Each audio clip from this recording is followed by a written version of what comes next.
In those two waters, they have different chemistry makeup.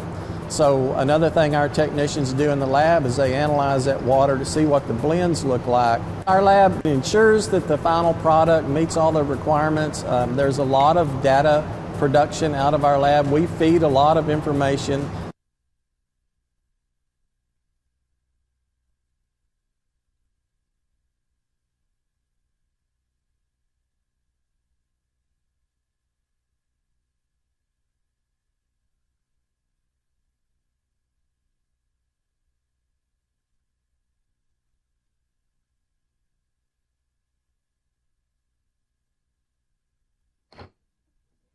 Good morning. 9 o'clock. I'm going to call this meeting of the Planning Commission to order. We have a quorum present.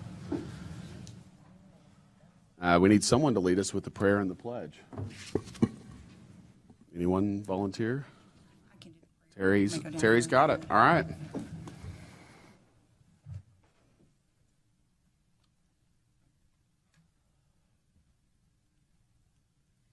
Our most Heavenly Father, thank you for the promise of a beautiful day today, starting our week off right and helping our city to progress and be a better place to live for all of our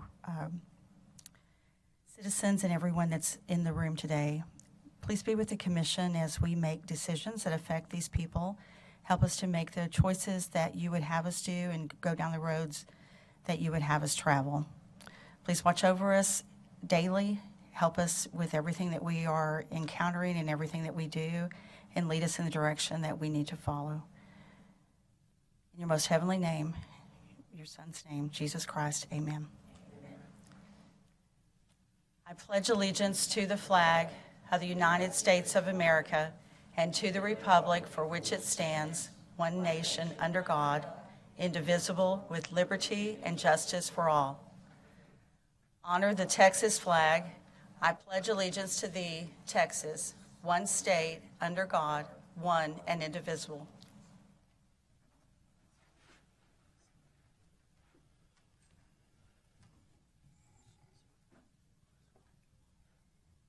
Consent agenda. The Planning Commission may request for a consent agenda item to be moved to the regular agenda for presentation and public comment. Otherwise, the consent agenda will be considered in one vote. I have a motion. Make a motion to accept. We have a motion and a second to accept the consent agenda items. All in favor say aye. Aye. Aye. Opposed? 7-0. Regular agenda. Subdivision plats. The Planning Commission has final authority for approval. Appeals may be directed to the City Council. Bentwood Country Club Estates, Section 42A. A request for approval of a final plat for Bentwood Country Club Estates, Section 42A, being 9.879 acres located approximately 300 feet east of Karsten Creek Drive, near Pine Valley Street and Crystal Point Drive, and a variance from Chapter 9V, 9.5 of the Land Development and Subdivision Ordinance to accept required sidewalks along Wolf Creek Drive, an urban minor collector. Thank you, Chairman. If you could read B as well, we'll do both of them simultaneously. They're kind of tied together. B is Bentwood Country Club Estates, Section 42B, request for approval of a final plat for Bentwood Country Club Estates, Section 42B, being 6.46 acres, located approximately 500 feet of Karsten Creek Drive near Pine Valley Street and Crystal Point Drive. Good morning, Planning Commissioners. My name is Hillary Bucher. I'm the Planning Manager. We're going to go over Bentwood Country Club Estates 42A first, and then subsequently 42B. You'll see they're right next to each other, so we will move on. This is a final plat of about 10 acres east of Pine Valley Street and Karsten Creek Drive. The current zoning is RS1, the neighborhood flew SMD number 1, Tommy Hebert in the Country Club neighborhood. So this proposed replat is 24 residential lots and a variance from Chapter 9.V or 5 to exempt the sidewalks on Wolf Creek Drive, a minor collector street. Staff is recommending approval of the plat. The RS1 zoning is consistent with the neighborhood future land use, and it's a continuation of the existing development in the Bentwood area. The plat provides for orderly and safe, efficient development of the city, and the streets will ensure safe and convenient functional system for vehicular and pedestrian circulation. We are recommending denial of the variance from Chapter 9B. The minor collector is unsafe and inefficient for walkers. Again, this will be a little bit higher speed road. We have seen this plat before in a little bit different configuration, so you will have seen this variance before. There are no sidewalks in this area, so this would allow for the first of many future developments to have sidewalks. It's a new development in the edge, so this would be a good place to start. If we don't require sidewalks now, we may not have them in the future. And we've had the home builders state before that arterials and collectors may make sense for sidewalks. So again, staff is recommending denial of the variance. Staff recommends approval of 42A and denial of the variance, subject to 11 conditions of approval. They need a copy of the tax cert. They have to build Wolf Creek Drive or submit a financial guarantee or seek a variance. Same for Pine Valley Street and Crystal Point Drive. They also have to design and install water mains and service lines for each of the lots. They have to design and install the sewer main and the service lines. We do have a sewer lift station issue in this area, so part of their plat approval will be to rectify the sewer lift station capacity issues. And then 8 would be prepare plans for the sidewalk if the variance is not granted. 9 would be submit a drainage study. 10 is fire hydrants. And 11 is a developer's agreement for the completion of Crystal Point extending to their eastern edge. So these are just the full conditions. We'll move on to 42B. So 42B is a final plat of 6.5 acres, again, east of Pine Valley and Karsten Creek. So on this map, 42A would sit in this area. So it's just directly adjacent to it. Again, the zoning is RS1 in the neighborhood flu, SMD number 1, Tommy Hebert, Country Club neighborhood. Plat is just east of the one you just saw, but it only plats out the drainage areas and the remaining portion of Crystal Point Drive. So that's a very important connection to the properties to the east. It would be on this separate plat. We are recommending approval of this. Again, the RS1 zoning is consistent with neighborhood and it is a continuation. This actually will allow the drainage from this area it'll be on one of these lots. It again provides for safe development and the street to ensure the connectivity. Staff recommends approval of 42B subject to 4 conditions. A copy of the tax cert. We need to clearly label some easements on the plat. We have to clearly label the block number and then improve Crystal Point Drive, submit a financial guarantee or seek a variance. So again, these are real close together and you can see their connection. We just wanted to be able for you to see both of them at one time. So we will go back to 42A if you want to start with that one first. Are there not sidewalks proposed for 42B? Onto Crystal Point Drive, not currently. There's no variance That's needed correct. for the 42B? That is correct. A lot of the land to the east of this actually sits outside the city limits. And so as it comes in, there may be some consideration for that. But currently, the main connection would be the future development of Bentwood to the south up to the northern loop connection. And we've talked about several times that TxDOT has plans to, continue building sidewalks on their right-of-ways. So hopefully at some point there will be a sidewalk on 306. And we'll have that connection point from this neighborhood up to there. Anyone have questions for the staff? Thank you, Hillary. Yes, sir. I'm going to open it up for public comment.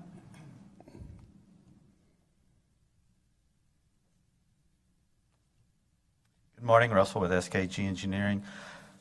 You've seen this before, pretty close, section 42, and it was approved with the variance from the sidewalks. To help Bentwood kind of develop, and can we go back maybe to the map of the area?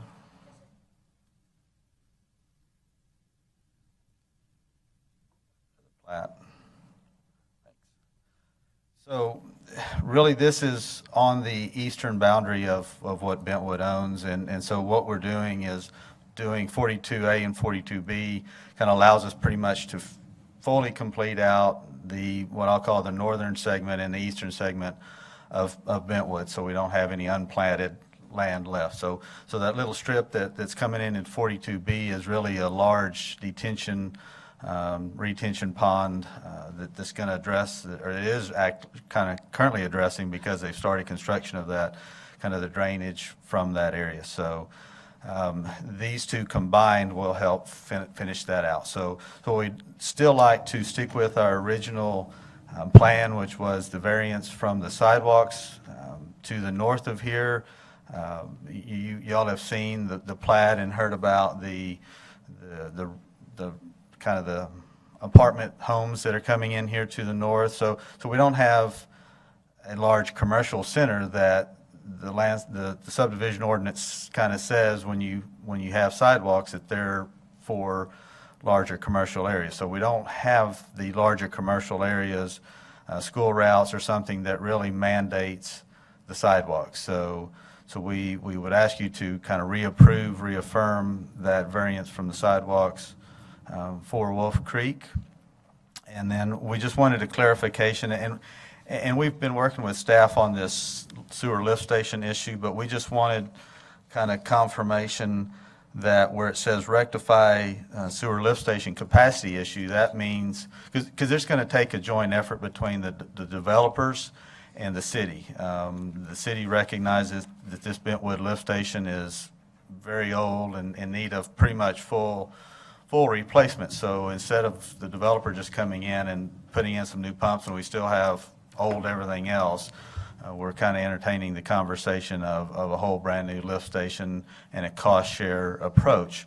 And so we're working through that, but what we want to be able to do is have an understanding, and we'll probably have some sort of agreement or financial guarantee placed from the developers that will, once we get a design, once we know kind of we're going to be able to have this lift station replaced in 6 months or less, we want to be able to record our plat, because we know that it takes builders 6 months or longer to get a house before it's occupiable and starts generating wastewater. So instead of us kind of sitting dead, if you will, while we're getting this lift station resolved, we want to be able to get the plat recorded and get construction going, but in the meanwhile know that we're not going to have a serious issue with sewer, that we'll be able to have that lift station replaced. So I think engineering's here, but we've had a discussion, just wanted to kind of get clarification that, and so for the record, that it is rectify, it could be some sort of a guarantee or letter of credit or development agreement between the developer and the city.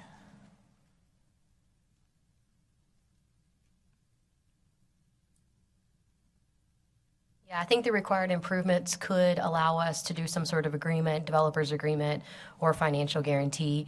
That condition was simply to state that has to be fixed, or the plan has to be in place before this plat is recorded. So we can do something to help ensure those improvements are complete.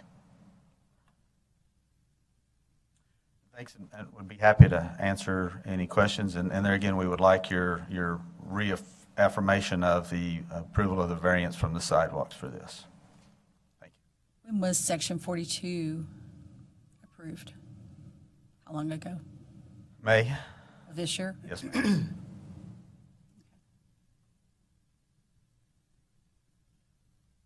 Thanks. Thank you, Russell. Thank you. Anyone else wish to speak on this case? If you would, please step forward, state your name. All right, we're going to close public comment. Anyone have comments or wish to make a motion up here? Can you pull up the site plan for an overview that kind of shows the neighborhood area? Perfect.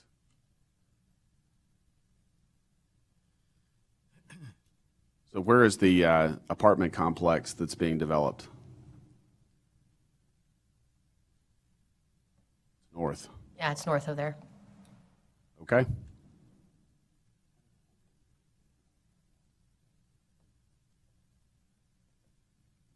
And there are no sidewalks anywhere in this subdivision, is that correct? Currently in Bentwood, that is correct.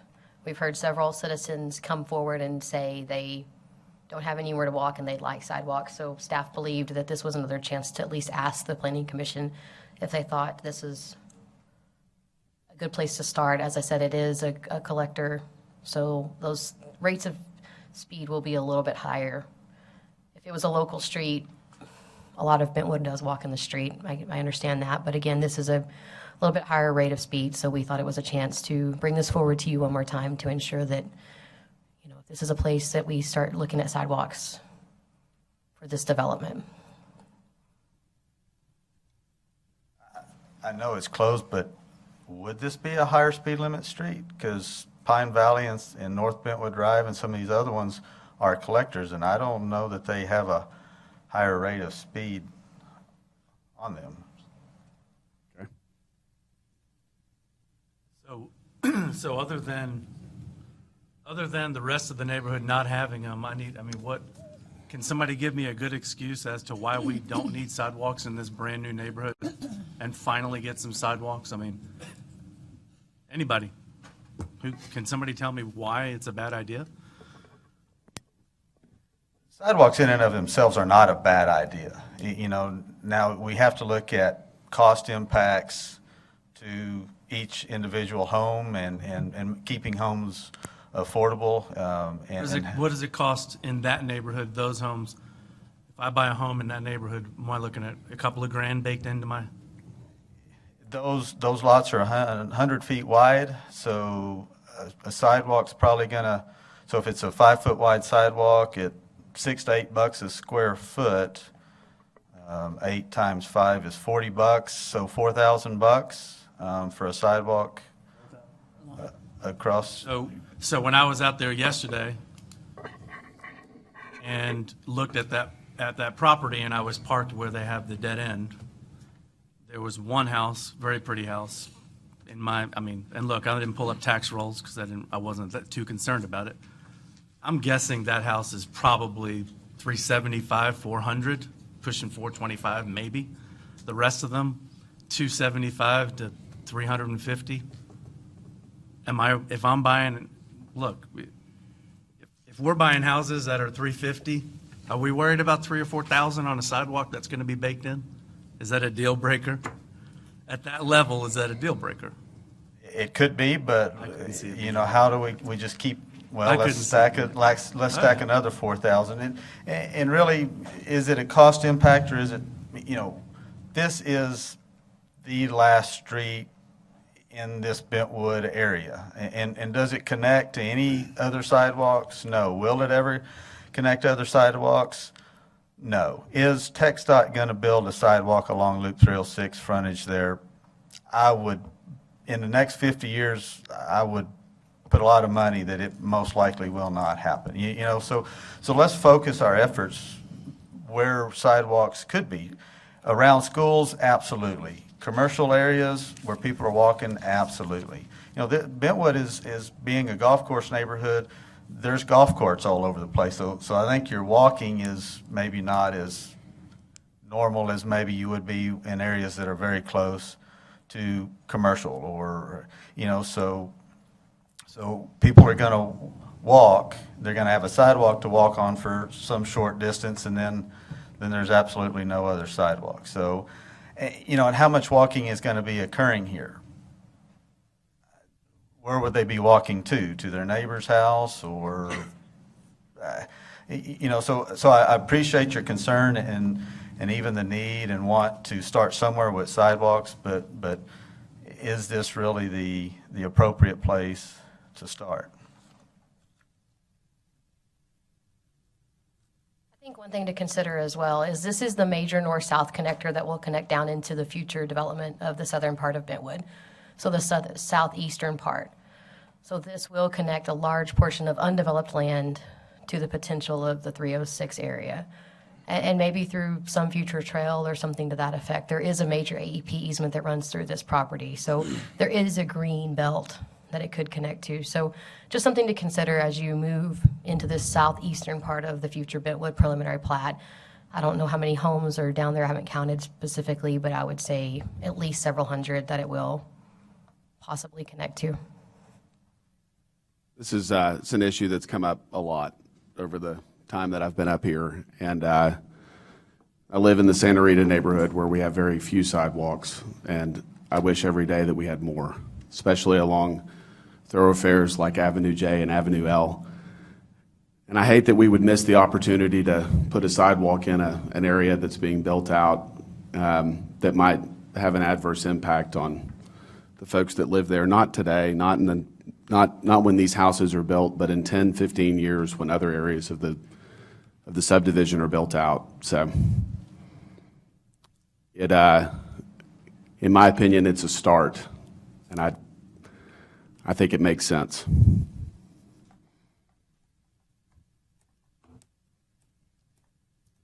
Motion to approve is written by staff. Okay, without the variance? To deny the variance. Yeah. Deny the variance. Second. So we have a motion and a second to approve and deny the variance. All in favor say aye. Aye. Opposed? Aye. Aye. Okay, show of hands. Opposed? So we have 4-3 in favor. Okay.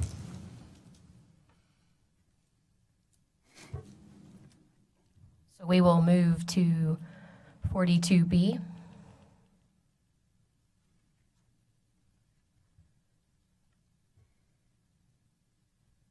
So again, this one does not have a variance, but we are recommending approval of 42B, subject to 4 conditions of approval.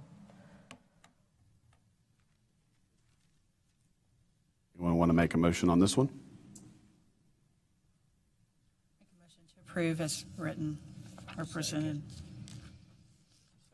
Okay, we have a motion and a second to approve as presented by the staff. All in favor say aye. Aye. Aye. Opposed? 7-0.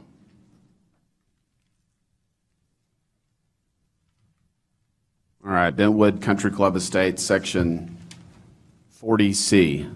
Request for approval of a final plat for Bentwood Country Club Estates, Section 40C, being 2.085 acres located west of intersection of Colonial Drive and Silver Creek Pass. All right, good morning. Hillary Bucher again. This is a final plat of just over 2 acres. We are west of Colonial Drive and Silver Pass. You can see the corner on the right-hand picture there. The zoning in this is actually RM1, so it's low-rise multifamily with a neighborhood flu, SMD number 1, Tommy Hebert, in the Country Club neighborhood. This proposed final plat is actually looking to add 6 single-family lots, so it will not be at as high of a density as it could be. They will all be flags off of the corner there, so they will all have direct and abutting access. One thing to point out that will be a condition of approval, since there is no street that comes in here, the front yard setback would actually be here. So that is one of the conditions of approval, that they revise that 10 to meet the 25-foot front yard setback. So a front yard setback would be off of a street. We are recommending approval. RM1 zoning is consistent with the neighborhood future land use. It's a continuation of the existing development in that area. The plat again provides for orderly development and ensures the safe and convenient travel of vehicular traffic. So staff recommends approval of Bentwood Country Club Estates, Section 40C, subject to 5 conditions of approval. 1, they need a copy of the tax cert. They need to illustrate the 25-foot building line along Silver Creek Pass, as we talked about just then. Again, this is an area that feeds into the Bentwood sewer lift station, so they'll have to rectify the lift station capacity issues. They have to design and install sewer mains and service lines for each new home. And the fire apparatus access road, so basically the driveway into this area, has to be at least 26 foot wide paved to allow the fire trucks access to all these new homes. Does anyone have any questions? Thank you. Thank you.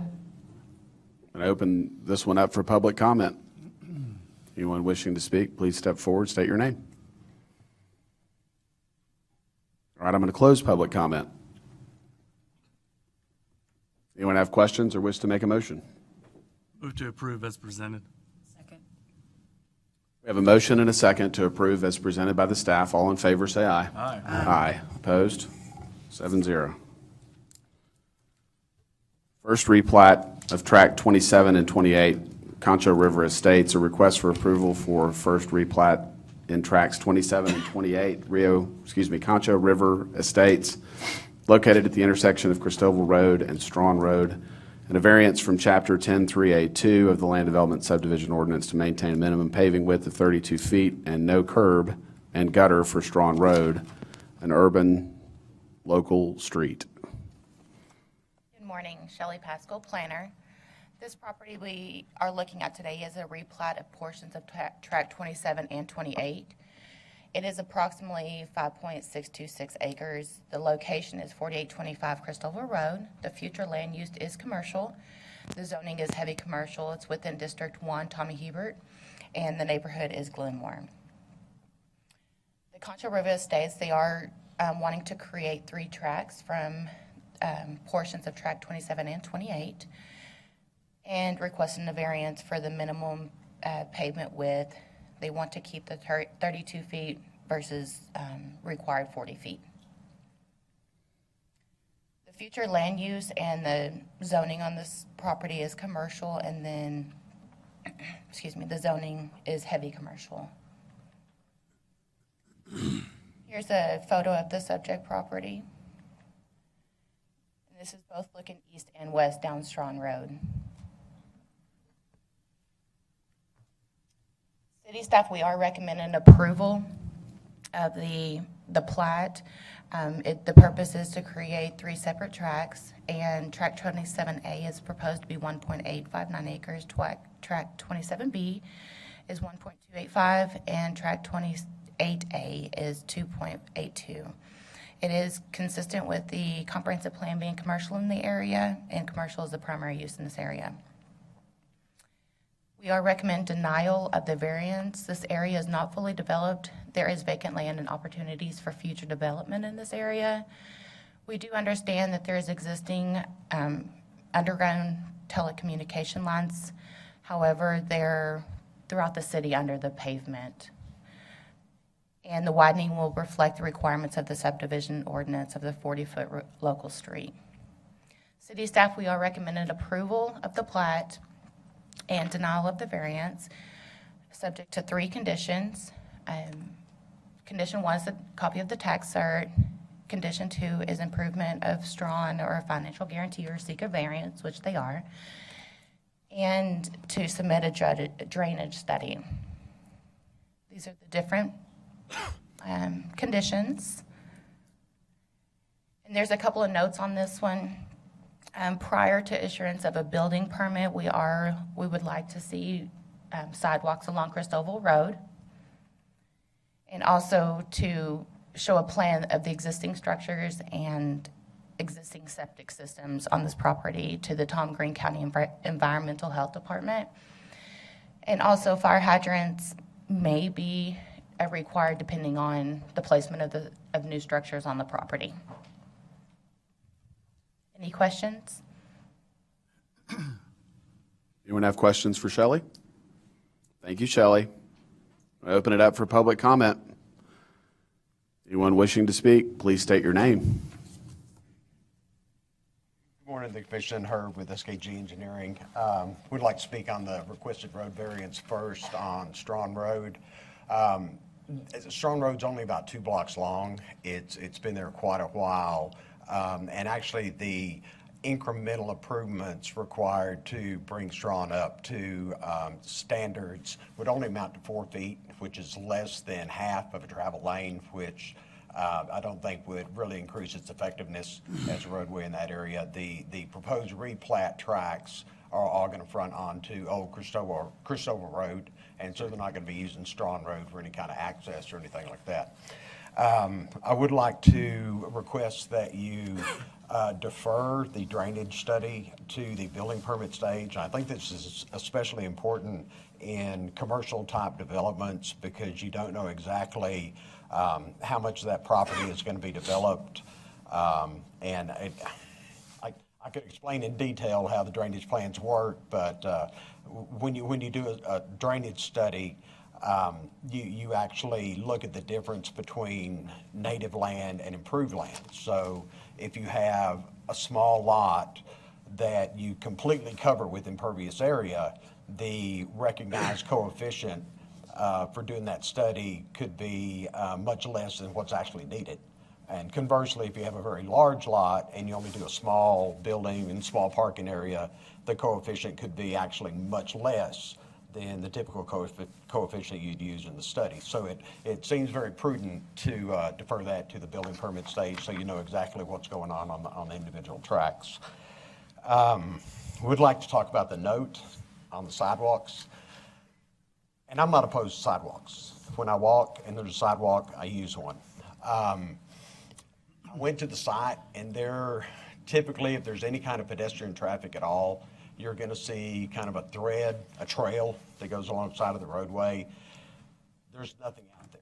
I mean, this is a industrial and heavy commercial area all the way along Crisova Road.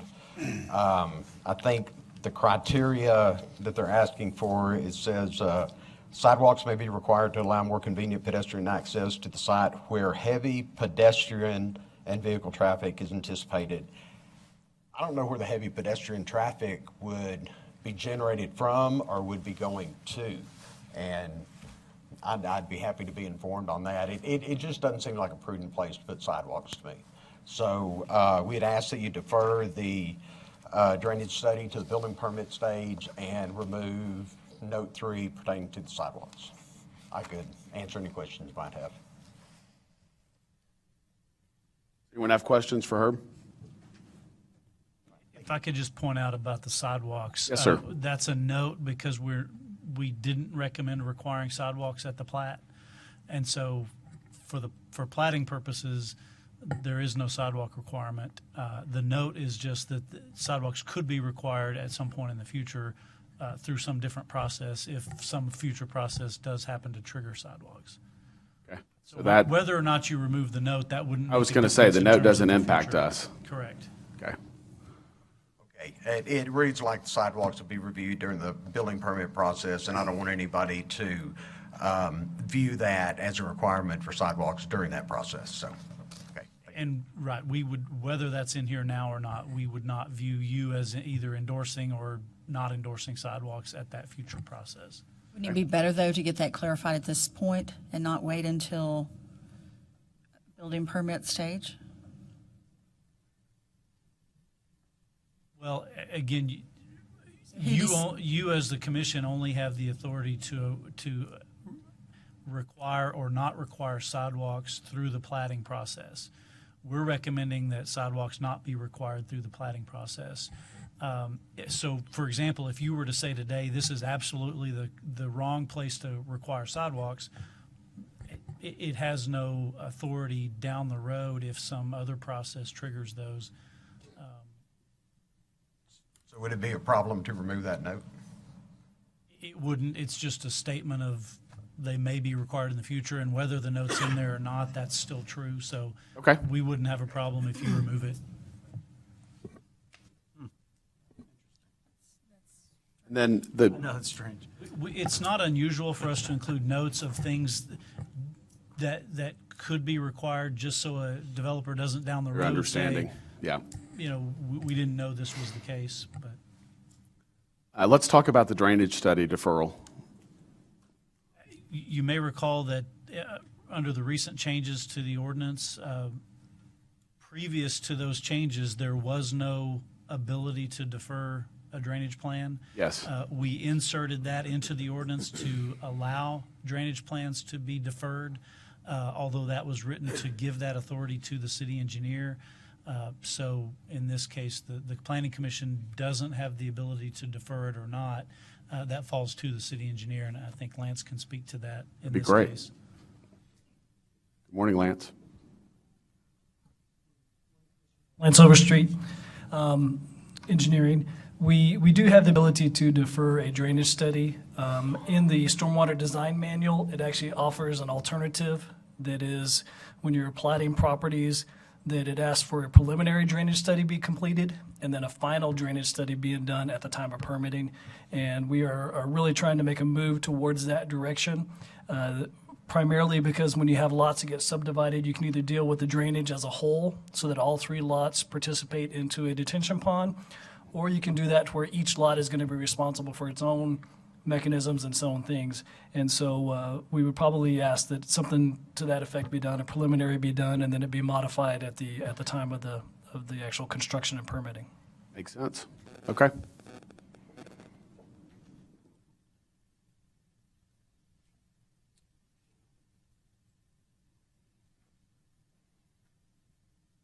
Okay, and then finally, the variance for the paving width on Strawn. Could the staff speak to the impact of granting that variance? Is there adjacent property that's going to be affected by a narrower street? Is there ability to widen this street So beyond the property line? There's some of this area that is platted, but even the platted stuff, not all of it is developed. So staff was really looking at if we miss this opportunity, go back one more, Shell. Okay, that's fine.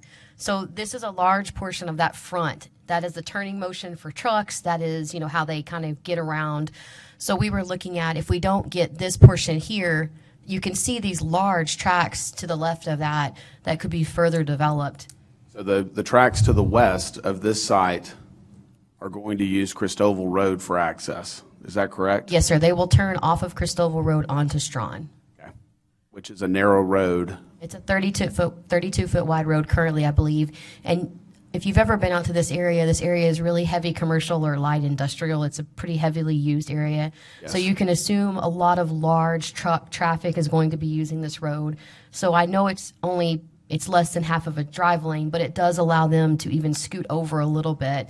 And for a significant portion, that's probably about a third of the street. So when they make that turning motion, they would have that extra room to begin and end their turning motion. So staff was looking at, denying this variance so that we could pave that, but that's really a decision you have to look at all your options for. But that was what we were looking at was you can see several pieces that don't look fully developed to that side, which are zoned heavy commercial or light industrial.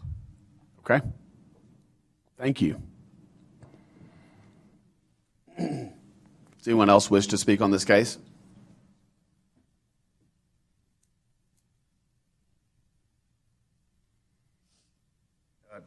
Trinidad Aguirre, and I'm the owner of the actual property. When you go down Strawn Road, and I'm there every day, there is almost zero traffic in there. We've got WTX that just moved in. We got West Central Wireless next to us. So when you take a look at Strawn Road, when they talk about the traffic on that road, it is really negligible. And for a truck to go down there and access these other areas, I think it's kind of stretching a little bit. And when you take a look at the other thing that really concerns me in trying to widen the road is when you take a look at the utilities underground. Right when you turn, there are some fiber optic poles there, and it could be very detrimental to West Central Wireless to get in there and try to make any modifications to that. I believe that it would cause some stress for them, and I also believe that it could be very detrimental there. So at this point, Strawn Road, I believe is the right size for what it is. It is a little feeder road, and the traffic is negligible. Thank you. Thank you, sir. Anyone else wish to speak on this case? All right, I'm going to close public comment. Anyone have thoughts or wish to make a motion?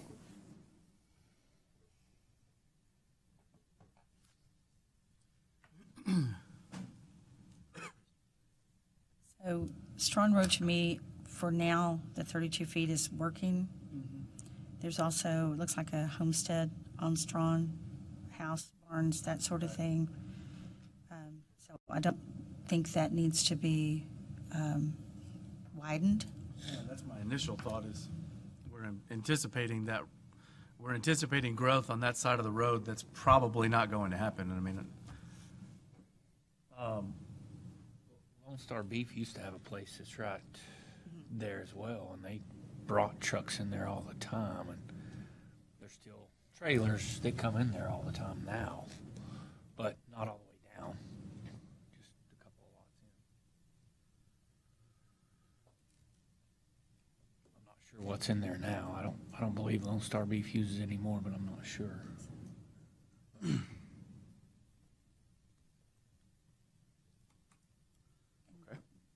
And also on the, the note, to me, that seems an odd place to put that in there as part of the variance. So I guess I can make a motion. So Right ahead. I would like to make a motion to approve the first replat, track 27 and 28.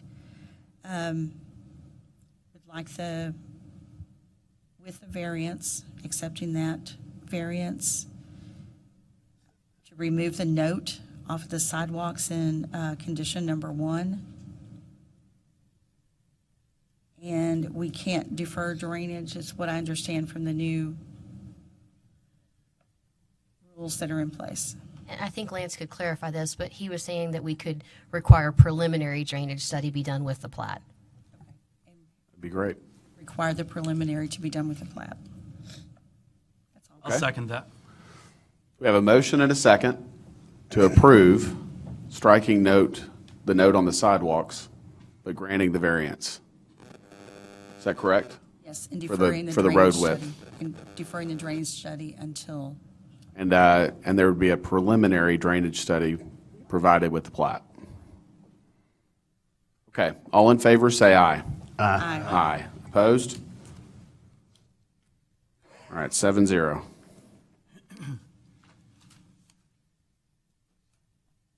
Replat of Tract 51A, of replat of Tract 51 and 52, Block 1, Group Fisherman's Road, Lake Nasworthy Addition.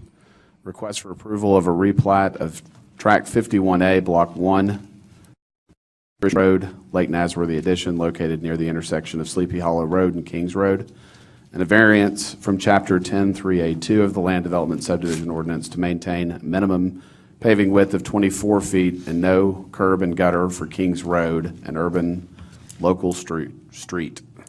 Good morning, Shelley Pascal, planner. This is a proposed replat of Tract 51A, Block 1, Group Fisherman's Road. The acreage is .616.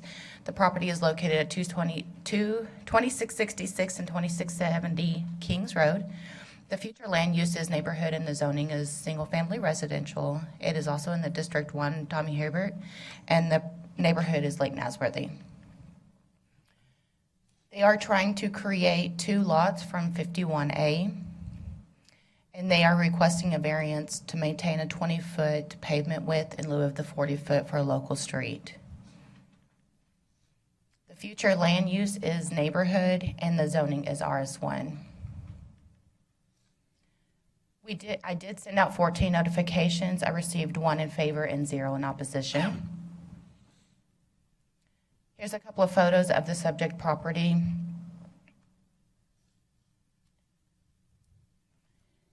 City staff, we are recommending approval of the plat. The purpose is to create 2 separate lots within 51A. In 2013, 51A was created from these 2 lots to create 1 lot. So they're going back to the 2 lots that they created in 2013. In 2013, they created 1 lot. It was 2, and now they're going back to the 2 lots.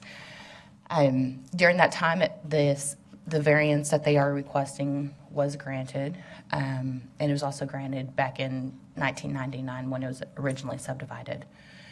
It does conform with the comprehensive plan with it designated as neighborhood.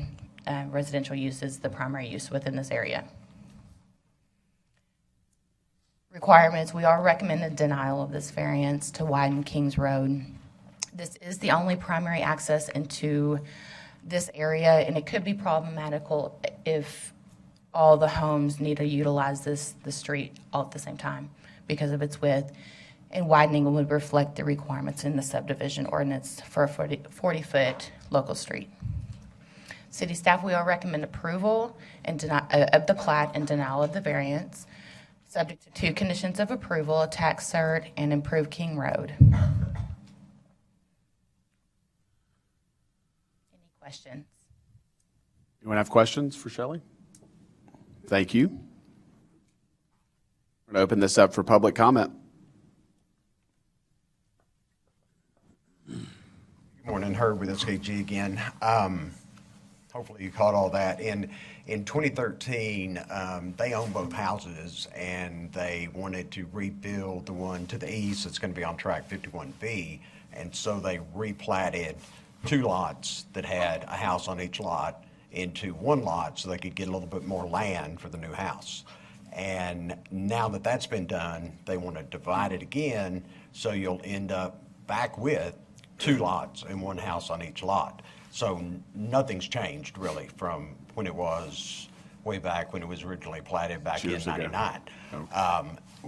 What we're asking for is a variance on the roadway improvements that's already been granted twice, and there is absolutely no change to the situation.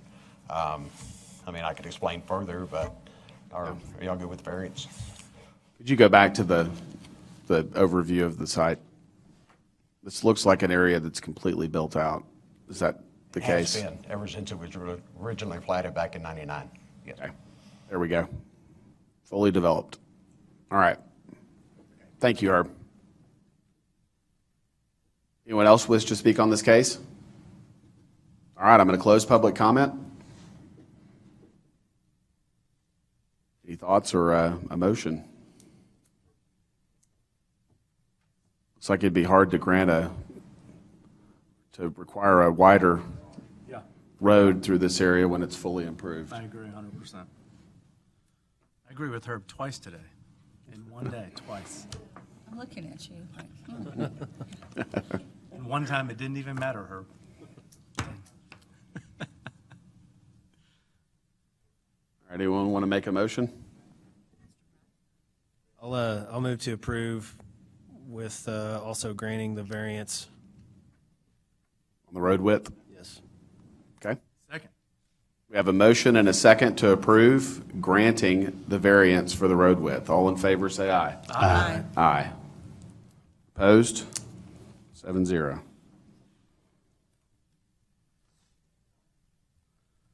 First replat of lots 37 to 48, Molina Heights addition. Request for a first replat of lots 37 to 48, Block 1, Molina Heights addition, being approximately 3.268 acres on East 39th Street, west of Crockett Street, and variances from Chapter 9, 5, 10, 3A2, and 10.3B of the Land Development Subdivision Ordinance to maintain a minimum paving width of 26 feet in lieu of 40 with no sidewalk or curb and gutter for East 39th Street. Good morning, members of the Planning Commission. Sherry Bailey, Principal Planner. As you indicated, this is the first replat of Molina Heights addition. This will look familiar to you. It was here in March and then was withdrawn because there was still some negotiation going on. However, it has returned with minus the 1 lot. That property owner is still a holdout. So there are 11 lots that are being replatted into 17. It's approximately 3.23 acres. It's East 39th Street and Crocker Street. The zoning there is RS1. The future land use is neighborhood. It's in District 2, Mr. Thompson's district, and it is the Lakeview neighborhood.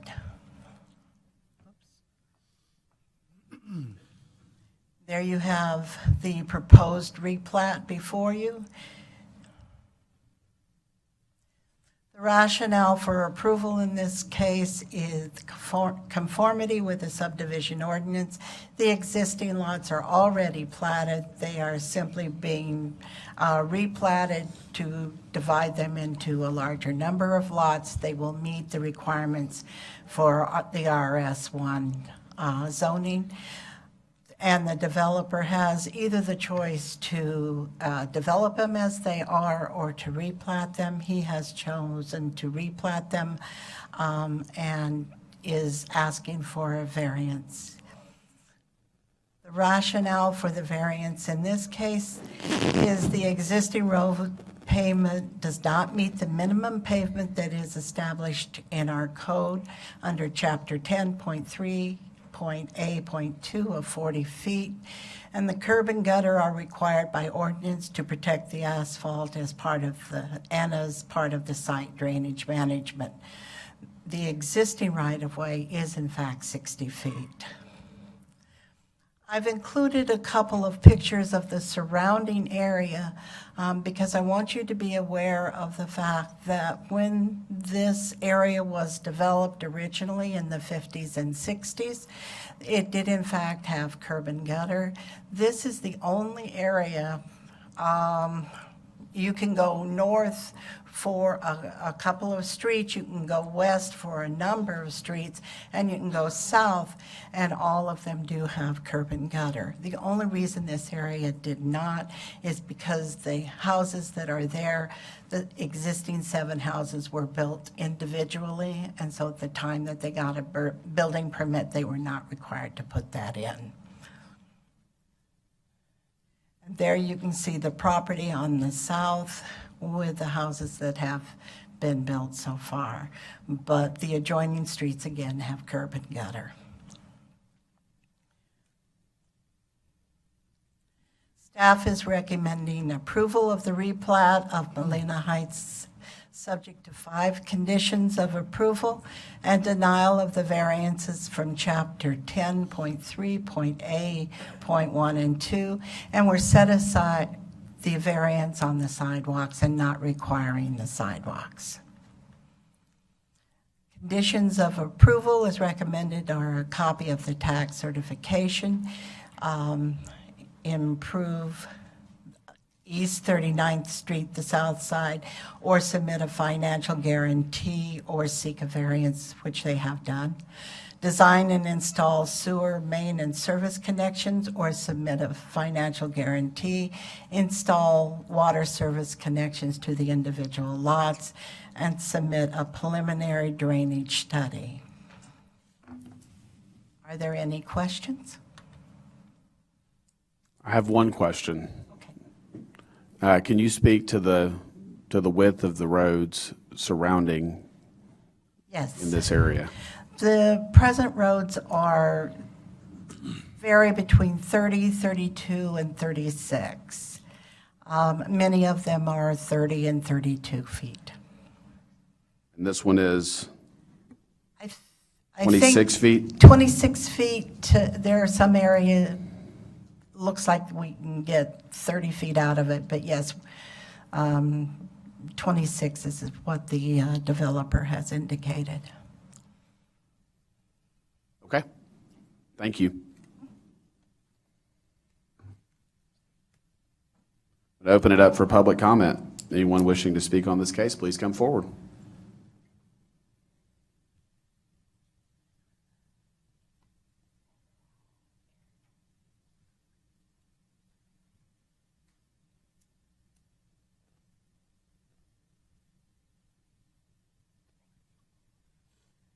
Good morning, Erica Carter with CFE Engineering.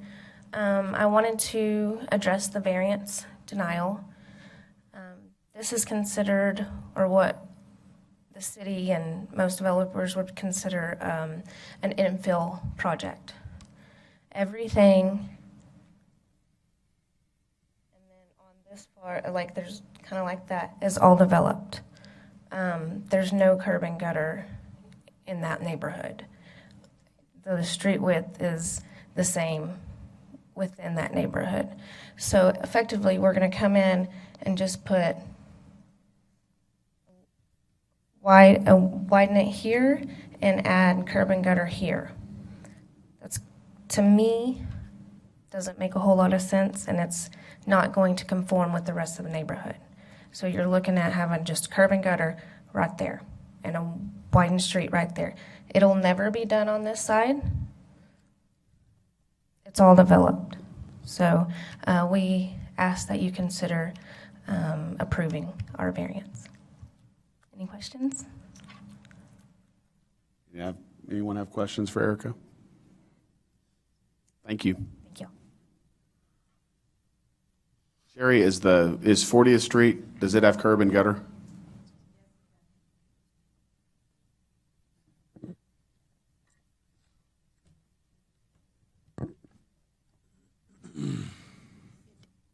It does have curb and gutter.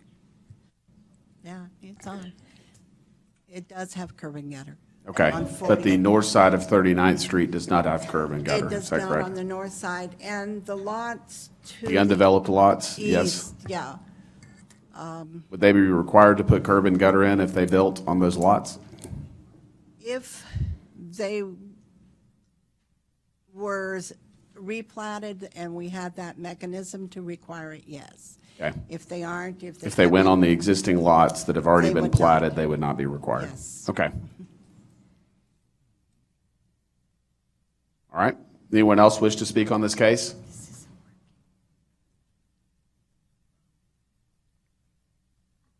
Lance Overstreet Engineering. This particular Molina Heights thing, there was some coordination that was done with this prior to me being a part of engineering again. A part of that was that the city would, since 39th Street is existing, the city was going to partner with the developer in this area. The developer would be putting in the base. The city would actually then be coming in and doing a two-course on the additional width of that. But for consistency of that, we really feel that the curb and gutter is critical. As you guys know, if you have a street that does not have curb and gutter, you do get the unraveling on the edges and things like that. A lot of these in this area are also two-course, which even makes that worse. You continue to get that unraveling, and there may be some difficulty for the developer to even handle their stormwater without curb and gutter.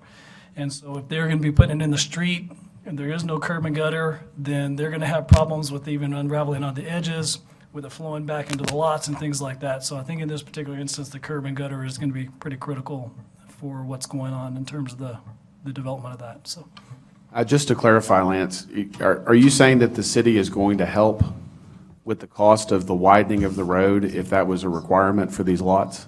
that is correct, yes. Okay. There was some negotiations that were made to help to, during our seal coat process, if the developer put in the base structure of that, then the city during their seal coat process would come in and do a two-course on that for that extra little bit of width. Okay. And that is a part of the whole idea of participating in the infill and trying to get some of these lots developed. So, Yes, sir. yeah. Thank you.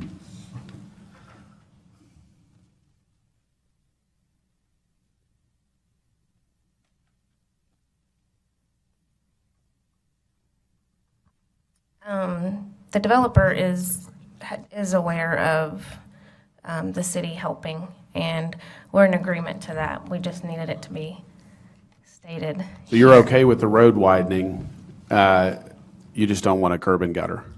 Correct. Or we would prefer or like to have the option of a ribbon curb, not necessarily a stand-up curb. Okay.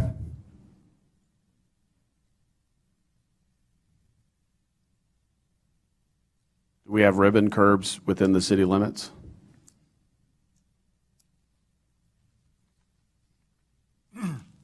Yes, in some instances, we do have the rollover curbs or the ribbon curbs.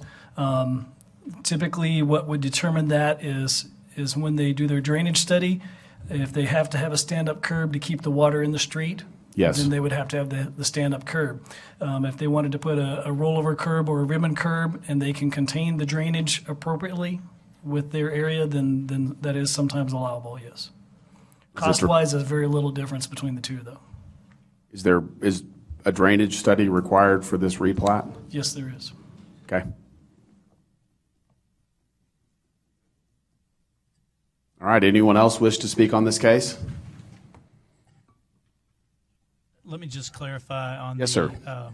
The width. We're recommending a denial of the variance to the width to keep it at 26. And as Lance mentioned, the city is okay with a partial variance so that the ultimate width wouldn't have to be 40 feet, but a lesser width of like 32, something like that. So in terms of if you're wanting to support the staff recommendation, you could, the motion could include a partial variance to the street width to 32 feet instead of 40. But we just don't support keeping it at the current 26 feet. So if we don't grant the variance, it goes to 40 unless we specify to 32? Is that what you're saying? That's correct. And the city would like it to be 32? We are supportive of that partial variance to make it 32, yes. All right, I think I understand.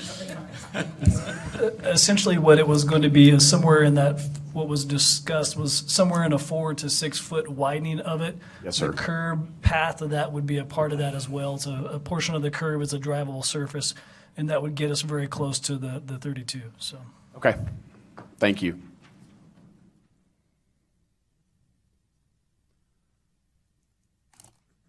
Well, the curb variance, I certainly understand the importance of a curb, especially if there's runoff. I don't have a familiarity with the drainage on this land, so I don't know what kind of impact we're talking about if there is no curb. But if all of the surrounding area has curbs and the city's cooperating with the developer to try to help defray some of the cost to widen the road, I feel like a curb makes sense.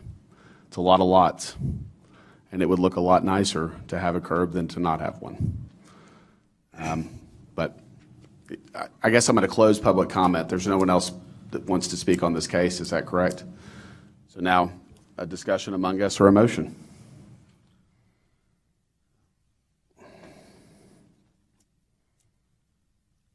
Okay, can we see the...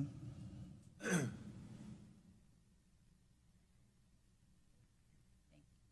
you go back one, please?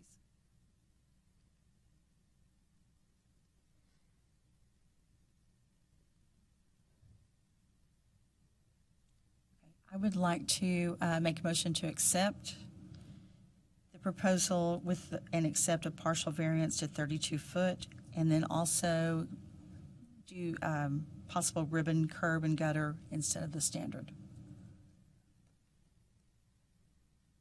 I second the motion. Okay, we have a motion and a second to approve with a 32-foot wide road and a ribbon curb. All in favor, say aye. Aye. Aye. Opposed? 7-0.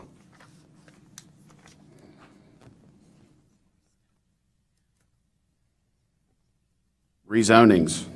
City Council has final authority for approval of rezonings. Z19-16 Menjarez. Public hearing and consideration of a request for a rezoning from the Ranch and Estate zoning district to the light manufacturing zoning district on 10 acres located at 3927 Old Ballinger Highway. Good morning, Shelley Pascal, planner. Just to kind of locate you, this is the landfill up here. Old Ballinger Highway, 277's over here. They are proposing to rezone this to light manufacturing. They are proposing a truck mechanic shop. This is 10 acres of property. The address is 3927 Old Ballinger Highway. It is within District 4, Lucy Gonzalez, and the neighborhood is Paul Ann. The future land use is industrial, and the current zoning is ranch and estate. Here's a couple of photos. Here's the subject property, and then looking directly north at the landfill. These are a couple of properties to the west of the subject property. This is also an industrial use west of the subject property, just down Old Ballinger Highway, and another home in this area. I did mail out 8 notifications. I did not receive any in favor nor opposition. Rationale for approval, it is within the comp plan, it is designated as industrial, and the requested zone change is consistent with that designation. The proposed use is not allowed within ranch and estate, but it would be allowed within light manufacturing, and the lot is consistent with light manufacturing standards.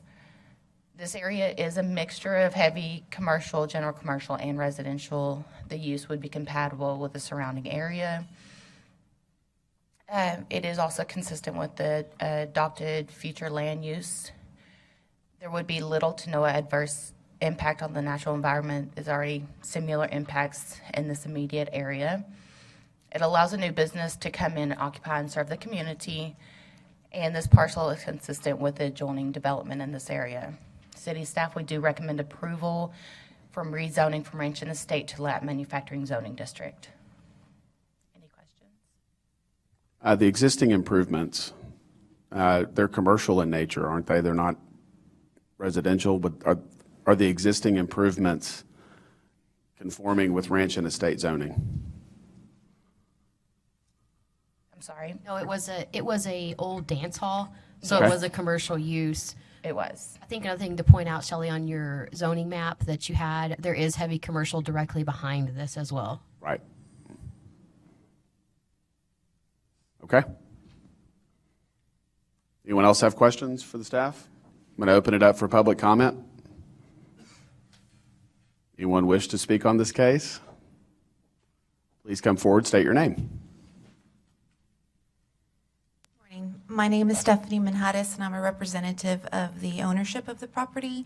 And we do have a sale pending on the property, which would really help us. We've been trying to sell this property now for about 7 years. So it'd really help the sale so that we can move forward and hopefully get a business into this community to help, serve.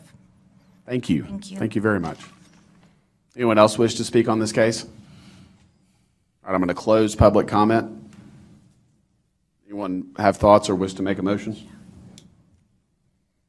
I make the motion to approve as proposed. Second. We have a motion and a second to approve as proposed. All in favor say aye. Aye. Aye. Opposed?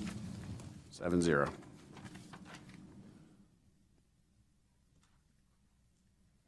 Special uses. City Council has final authority for approval of special uses. SU 19-04, RW Senior Housing. Request for approval of a special use to allow a nursing home on property zoned heavy commercial being 8.25 acres generally located on YMCA Drive, 705 feet northwest of the intersection of YMCA Drive and Sunset Drive. Sherry Bailey, again, Principal Planner. As you can see by what is in front of you, this area does look familiar to you. You just recently approved a dentist office and rezoned for that area. And so I want to set the neighborhood a little bit for you. This is on YMCA Drive. It's about 850 feet north of where YMCA and Sunset Drive come together at the intersection. It's 8.25 acres. It's in District 1, and the neighborhood is Rio Vista. The future land use does have this as neighborhood in which a skilled nursing facility would be compatible. The present zoning is heavy commercial. This gives you an idea. This is the property in question, which is directly north of a large apartment complex.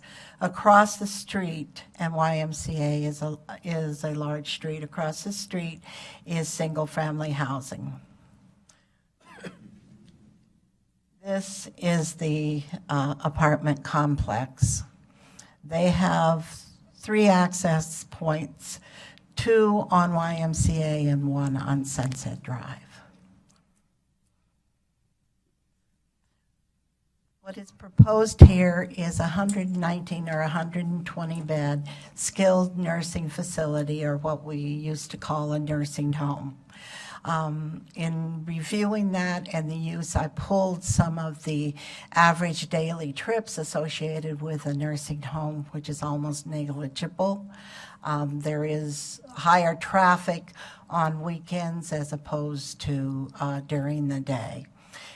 Impacts the design of both the look of this single-story skilled nursing facility and the way it's laid out.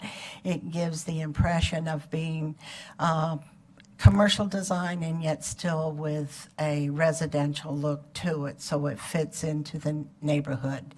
It is consistent with the zoning ordinance in that special uses for a skilled nursing facility, it's not allowed by right in any zoning district. So whatever zoning district comes forward, it has to come in under a special use permit. It is compatible with the surrounding area in that it is similar in look and nature to the single-family housing and to the apartment complex, which is actually a more intense use than the nursing facility will be. It will likely not generate any major traffic in the area just by the nature of the use of the building. And the effect on the natural environment is negligible. There's an established community need in this area. This particular facility is intended for middle income and Medicare qualified clients, and that is a demographic that is missing in our community at this time.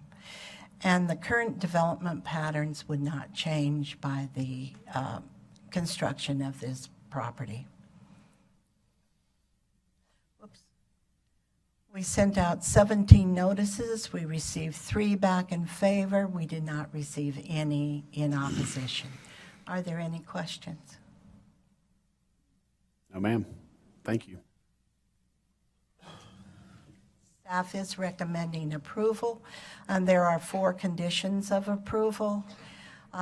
Sidewalks along YMCA Drive. We would like them to submit a plat for the area, and they are aware of that and will do so. Signage must obtain permits, and we are asking for a landscape plan. Okay. Thank you. Anyone wish to speak on this case? Please come forward. Open it up for public comment.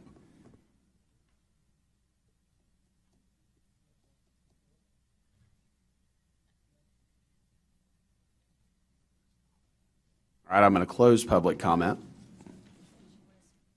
Who was going to stand up? Oh, I'm sorry. Does anyone want to speak on this? I think they're here if you have any questions for them. Oh, okay. Good morning. Good morning. Hi, my name is Ray Watt. I'm with RW Senior Housing Development. I'm here with my partner, Steve Robinson, and as well as the architect, and we appreciate this opportunity. Do you have any questions for us? I don't believe so. Thank you, sir. Thank you. Appreciate it. All right, I'm going to close public comment. Anyone wish to make a motion? Make a motion to accept as presented. Second. We have a motion and a second to approve as presented by the staff. All in favor say aye. Aye. Opposed? 7-0. Conditional uses. Oh, before we do that, Ms. Jackson is going to step out.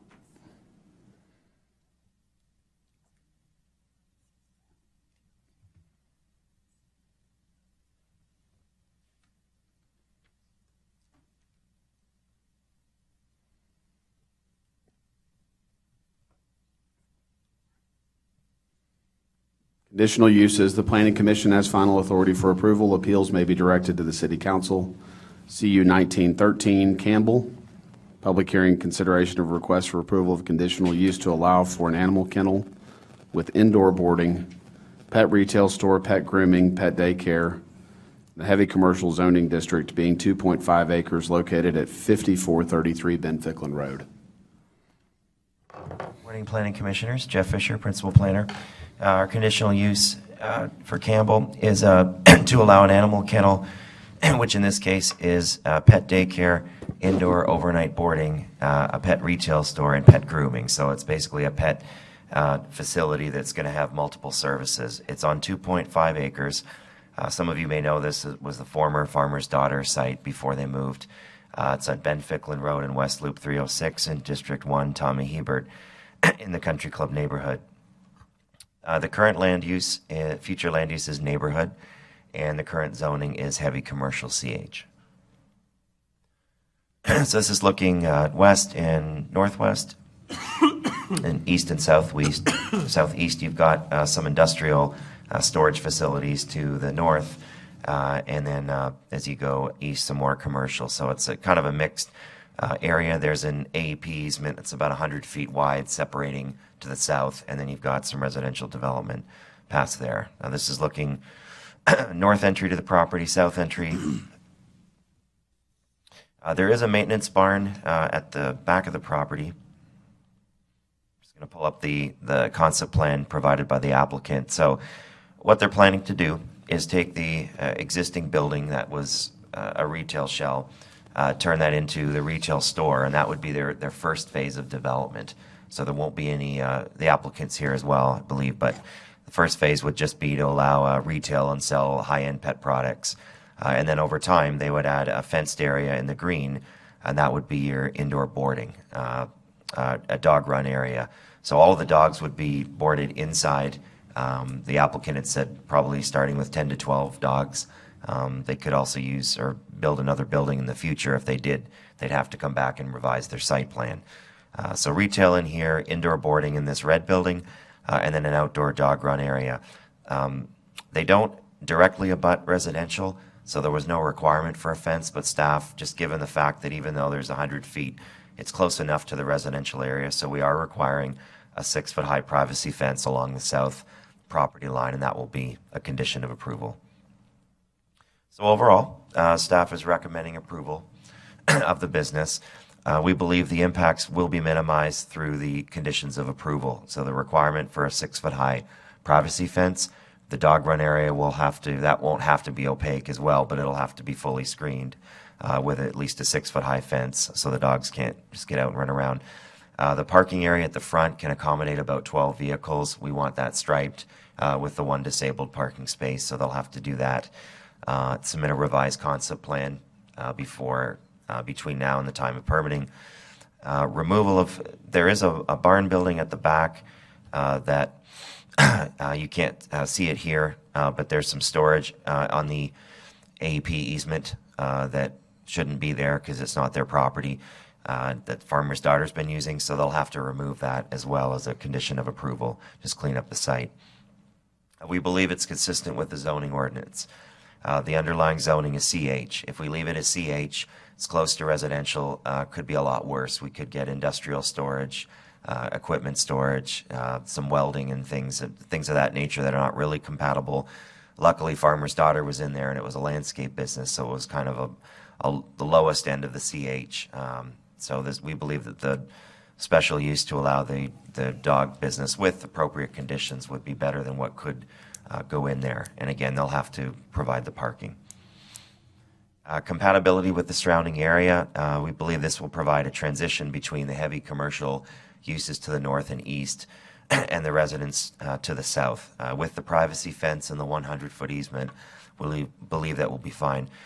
We didn't put a condition for noise because it's already governed by the city's noise ordinance. So they can't have any dogs barking after 10:30 or before 7 a.m. anyway. All those dogs have to be indoor, and the applicant has agreed to make sure, and we'll have that. That's in the caption anyway. It's only indoor boarding. They cannot have outdoor. Obviously, during the day, there's going to be some dogs barking, but that's like any business. They'll go out, run around in the dog run area, and then go back inside. Effects on natural environment. Some of the letters that came in, I've passed those out. So they talked about noise. We've talked about that now, the noise ordinance. They also mentioned the feces, what will happen. And then just like any other household or any other kennel business, dogs poop, the owner will pick it up in the dog run area, and it should not be outside. So if there is any issues at that point, or there's smells or odors, we can address that, but we're confident that the owner will be responsible in that regard. The third issue was traffic. 10 to 12 dogs, like I said, at the most would go in there. The retail is the question mark. But again, if this stays CH or it was rezoned to CG, there's going to have retail anyway. There's going to be some traffic. We believe that traffic will be minimal. If it's dog boarding, dog owners will drop off their dogs, get back in their car and go. So we don't believe this would be like a Chick-fil-A or a very high-intense business. Community need, the applicant provided some statistics. $73.56 million were spent on pets in the U.S. in 2018. Obviously, we don't have those figures for San Angelo, but we do believe a lot of the businesses that we had researched, there's some high-end, there's some low-end, but this would be catered to a high-end market. So you'd have, pet toys, pet food, those things of that nature. They'd have their own dog suites, so they wouldn't just be in cages. They'd actually have their own sections of rooms to be boarded in. So we believe that that's appropriate. And finally, development patterns. The property already has 3 entrances onto Ben Ficklin Road, which is a collector street, connects to 306 and 87. There's no proposed changes to the existing development patterns. So for those reasons, we recommend approval. We had 1 in favor, and then we've got, since last week, 10 letters in opposition, again, all citing noise, the feces, and traffic. Staff recommends approval of the conditional use to allow the animal kennel with indoor boarding, a pet retail store, pet grooming, and pet daycare in the heavy commercial CH zoning district, subject to the following 7 conditions of approval. So they'll need a change of occupancy for indoor boarding because it used to be exclusively retail. 6-foot tall privacy fence for the outdoor, just a 6-foot tall fence, doesn't have to be opaque, for the outdoor run area. And then a 6-foot tall opaque privacy fence along the south property line. Submit a revised concept plan to staff showing the parking and driveways. Make sure they dispose of feces on a daily basis. Any lighting shall be shielded with no spillover glare onto adjacent properties. And then remove the barn and the equipment that's on the AEP property. This concludes staff's presentation. Any questions or comments?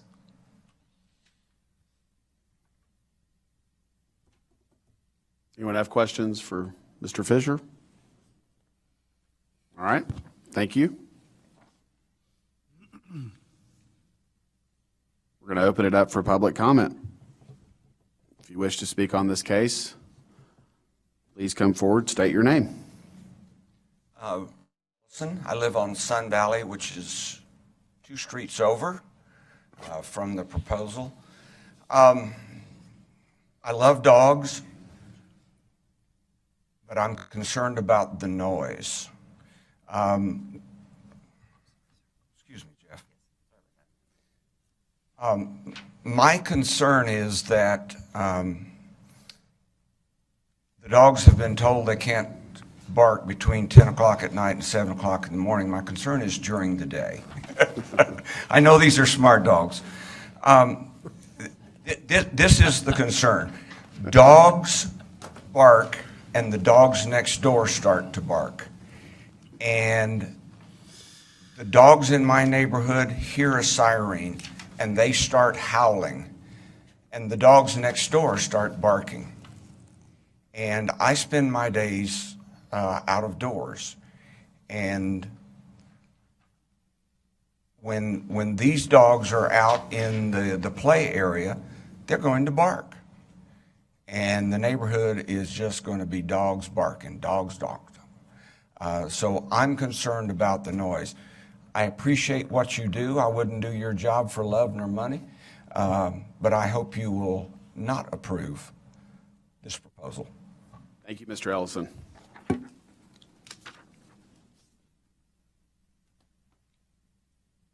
Good morning. I'm Ted Logan.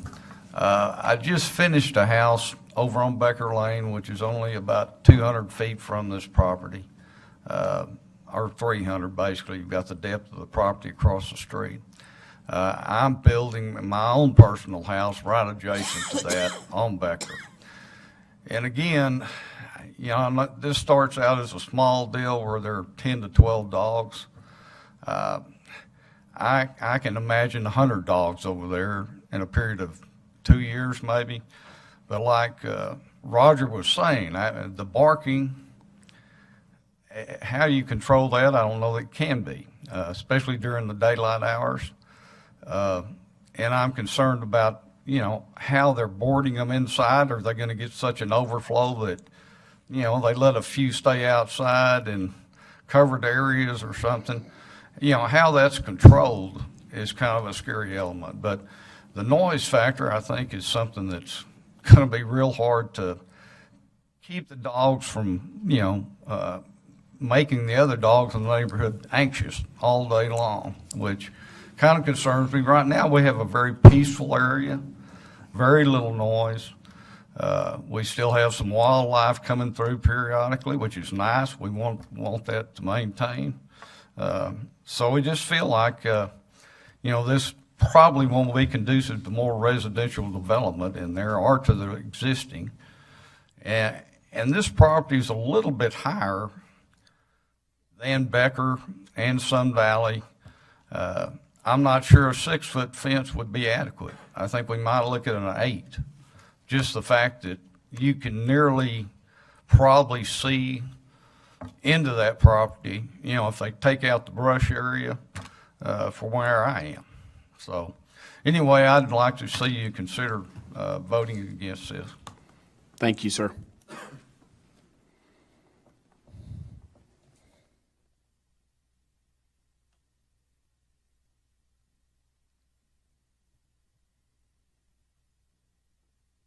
Good morning. I'm Buzz Wotek. This is Jenny Campbell.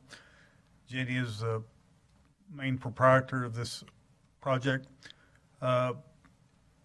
We would like to address a couple of the concerns that these people have come up with. One is that we would really like to see, rather than the privacy fence, at least for right now, along the property line, is we will have a fence around the area where the dogs will be running and playing. And we'd just like to make that the privacy fence, at least for now, because we kind of look at this as a blank canvas. We're not exactly sure where this little venture is going to go. We think it will grow. We would like to see 100 dogs in 2 years, but I don't think that's going to happen.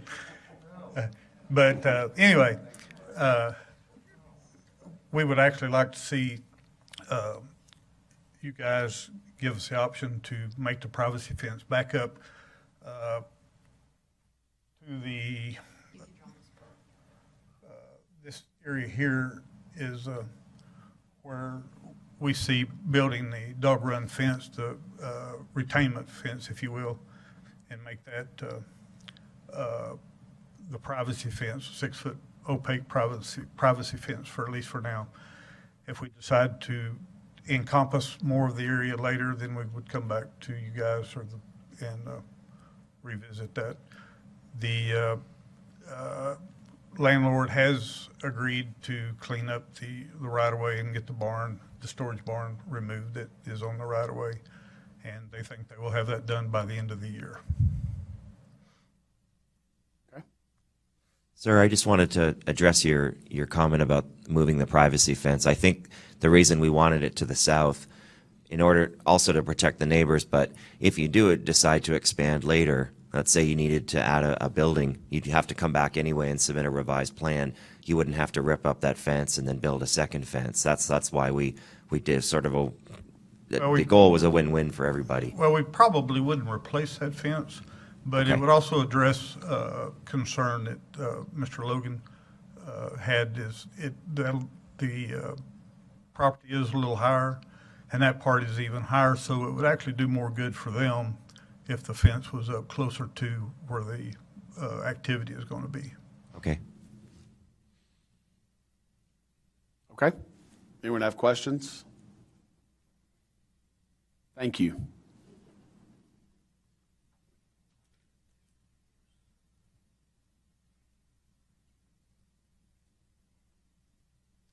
Hi, my name is Billy Langley. Live on Sun Valley Lane, right across the street from Mr. Ellison. I'd like to voice the same concerns about noise. We moved there about 5 years ago, and I think any business like this is only wanting to grow, as they stated. 10 to 12 dogs, they're looking to make money off of this deal, so they're only wanting to expand how many dogs that they're going to be able to put there. I've had experience working at an animal shelter. Any of those types of operations are looking to just grow further and further. To think 10 to 12 dogs is going to be the only amount of boarded animals is ridiculous. I think even if you put them in a pole barn, a metal barn at night, if you've ever been inside a kennel, a pole barn, for 9 months in the winter, I cleaned cages in a kennel like this. It's deafening. I wore earplugs. I wore music in my, in my ears to try and get over it. We can hear the football games. We can hear the stadium from Sun Valley Lane. And every dog in the neighborhood is just going to go nuts. So I would just really urge you to not approve this proposal. Thank you, Mr. Langley.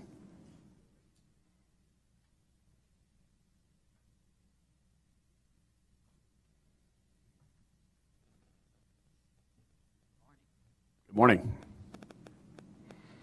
My name's Dana Larson. I live at 1455 Becker Lane. I'd like to state first that I am an animal lover, and I do also support women in business. So I currently oppose this development primarily because I don't feel that basic requirements have been met here. This property is also 3 lots from the Concho River. I think there are some environmental impacts that haven't been addressed. I don't know how the disposal will be carried out, but most of the properties here are on septic systems. Also, a lot of the properties have water wells, not for drinking, but for irrigation. I would like to see some plans for the feces disposal. I also would ask that perhaps not a full-blown environmental impact study be carried out, but at least some further assessments of drainage from this facility. The kennel is a good idea. I think there's some soundproofing options that could be explored that are not out of reach expense-wise. This is not a commercial area. I mean, there's just one environmental lab. The rest of the businesses are pretty much vacant most of the time. And there also needs to be more of a traffic study. This location's on a blind curve. I mean, in the presentation, you could see the arrows indicating that curve. And I just, I'm worried about dog walking on that street if that occurs. It's not safe. It's a very narrow two-way road. Another concern is the insecticides. I don't see any kind of planning for spraying for fleas and ticks and flies, and there could be some issues with leaching into the groundwater there. The water table is very shallow, say 30 feet from the surface. I don't have anything against this property development, but I do think that there needs to be some further requirements prior to approval. Thank you. Thank you, Ms. Larson. Good morning. I'm Ramona Miller. I also am a resident on Sun Valley Lane. A lot of what is said here today has even gotten my ire up a little bit more. You don't think these things through. Number one, noise. I'm not going to keep going about that. But we wish nothing but good things for small businesses here in San Angelo. In fact, we need more of that. That's what we're built upon. But I just went ahead and just looked at some of the existing locations of the existing kennels here in town. And, we've got, I'm just going to name a few. I'm not familiar with all of these, but out on Fairview School Road, way out removed from any housing that is in direct contact with that. We've got something out toward Cristoval on 277, the New Bark. Of course, Country Club for Dogs, which is not too far from where we are, just right on Ratliff Road. Way out on 2105, Have a Heart boarding kennel. We've got the Dog House, where I take my dogs to, way the heck out there on Arden Road. One I did think about was the Green Meadow Veterinary Hospital right there, which is by McDonald's. And I'm thinking, how is that surviving in a residential area? And then I kind of drove by there and checked it out. It's apartment complexes. So people aren't worried because, people are in and out. They're there a year, they're gone. It's no big deal to those people. But for someone who's living on Sun Valley Lane, who is retired, and I enjoy being out in the country, somewhat, out in the country. I'm just a little nervous about the constant day in, day out bark fest going on. Because I know, as Mr. Ellison stated, we have wild animals. We had a porcupine come to our backyard a couple of nights ago. Well, my dog started barking, so I immediately take them inside.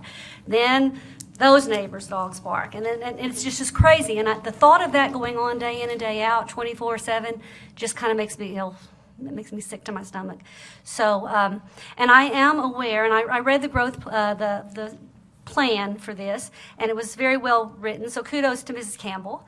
And I enjoyed reading about their business mission.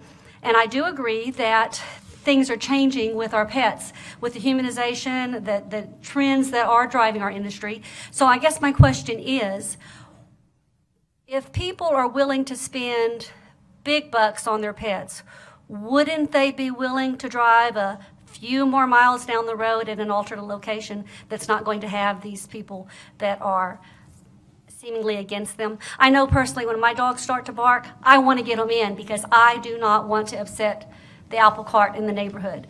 And I feel a little nervous for that business because these dogs will bark and the neighborhood apple cart will be upset. So we're just asking that you think about, would you like this in your backyard? I think the answer is probably the same as ours. So thank y'all for your consideration. Thank you.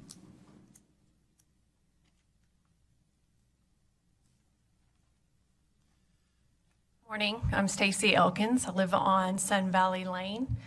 I do have dogs, and like my neighbors have said, all of our dogs bark, but we are very considerate of each other and make sure that if our dogs are barking and it's causing a noise issue, that we bring them inside. My dogs stay outside all day during the day, and with a dog kennel that's close by and possible barking going on in the middle of the day, my dogs will go nuts.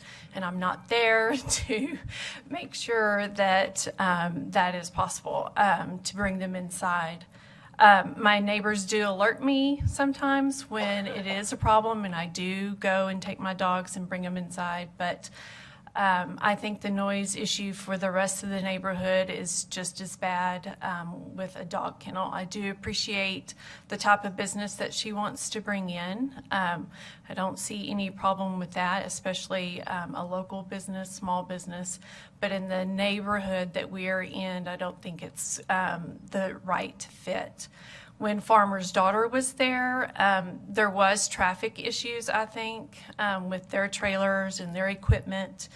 I don't see a traffic issue with her business.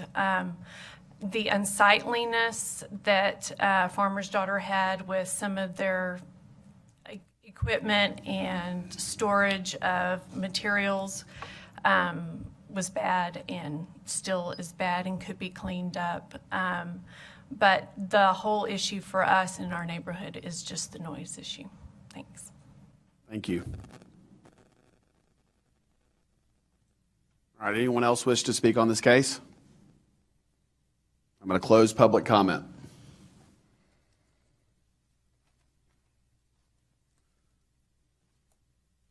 All right. Anyone have any thoughts? I was struck by Ms. Miller's comments. There was a case last month that came before this commission that I was not present when that case was presented, but it was a restaurant and bar concept on I believe it was on Sunset Green Meadow, Green and Meadows, Southwest, sir. very close to that McDonald's. So I was speaking with someone a few weeks ago about that case. They were sharing their thoughts with me, and they said that they went to the McDonald's.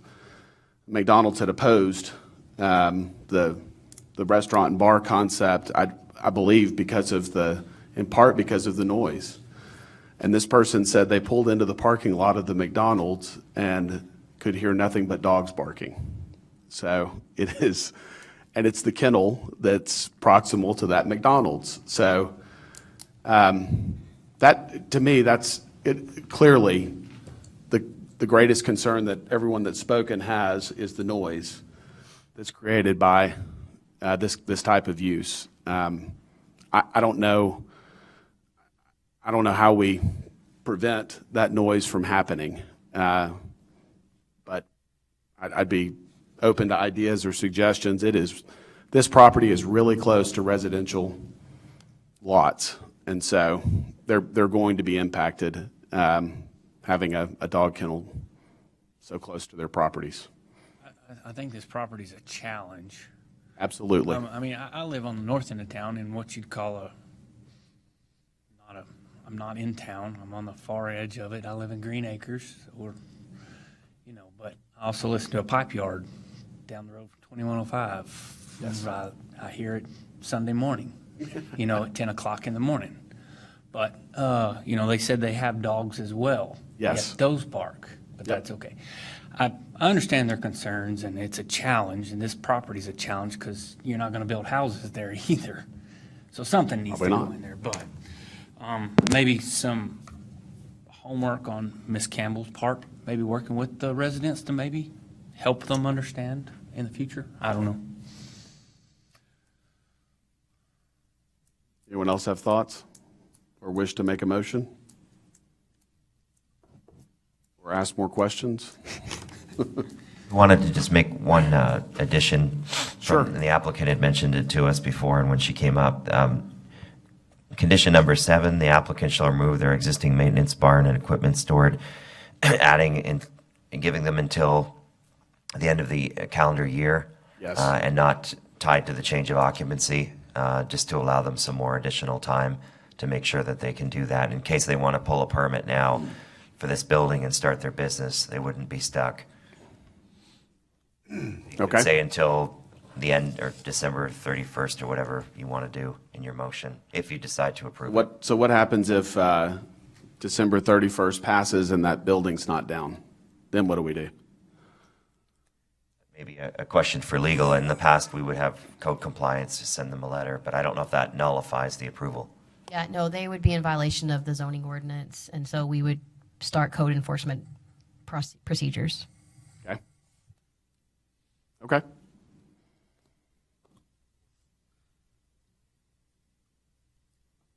Well, I think it's important that everybody knows this whichever decision we make will go to city council ultimately, and it No, won't. a conditional use, you are the final deciding authority. If you make either way, it could be appealed to city council, but you are the ultimate decision makers on conditional uses. Well, for all parties involved know that it can be appealed to city council. So we don't have the last word. With that being said, I make the motion to deny the conditional use located at 5433 Ben Ficklin Road. Okay, we have a motion and a second to deny the change of use or the conditional use. All in favor, say aye. Aye. Aye. Opposed? All right, 6-0.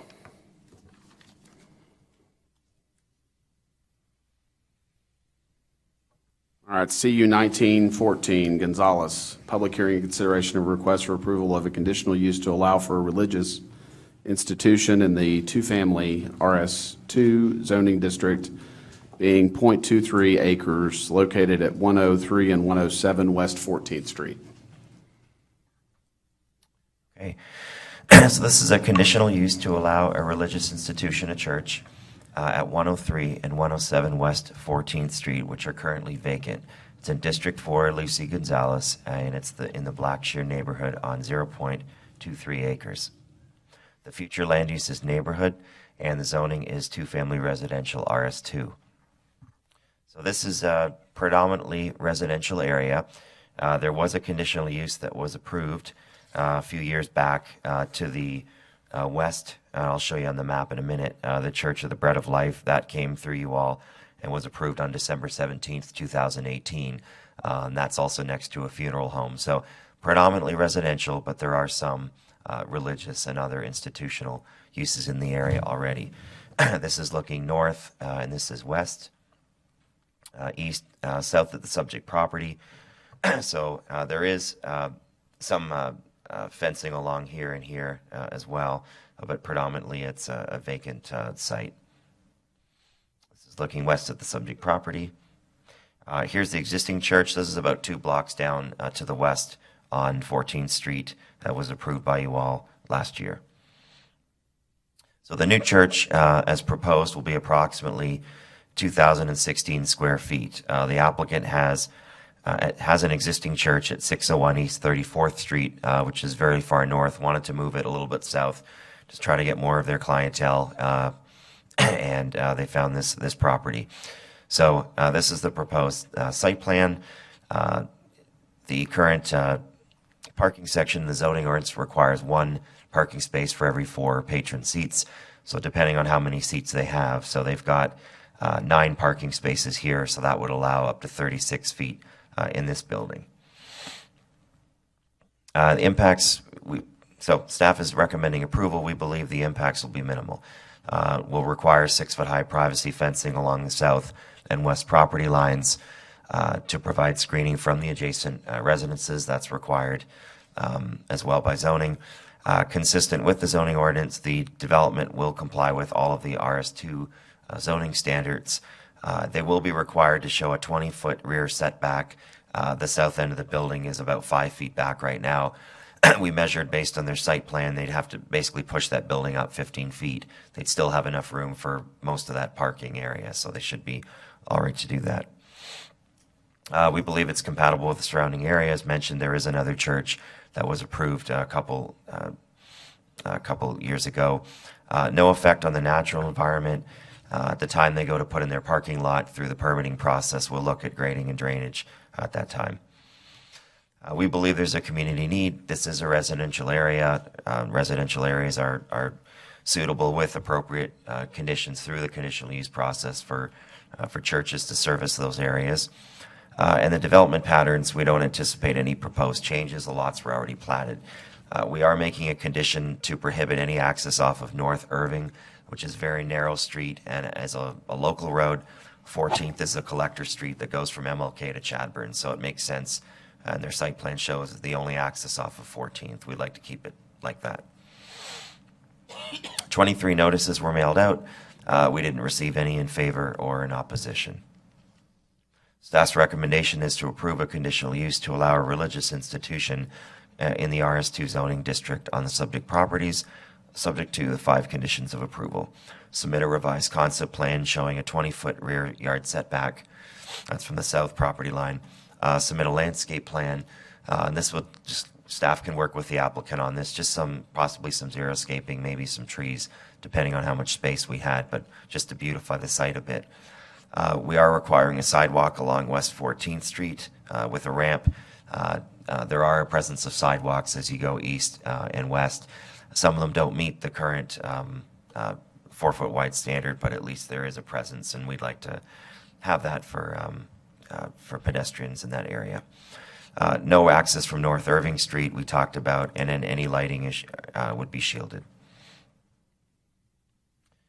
This concludes staff's presentation. Any questions or comments? Thank you, Jeff. I'm going to open this up for public comment. Anyone wishing to speak on this case, please come forward.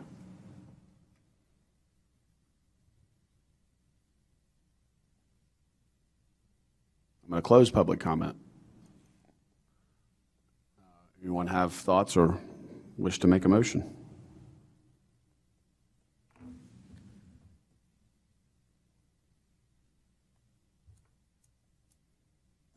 What's required from them for the landscape plan?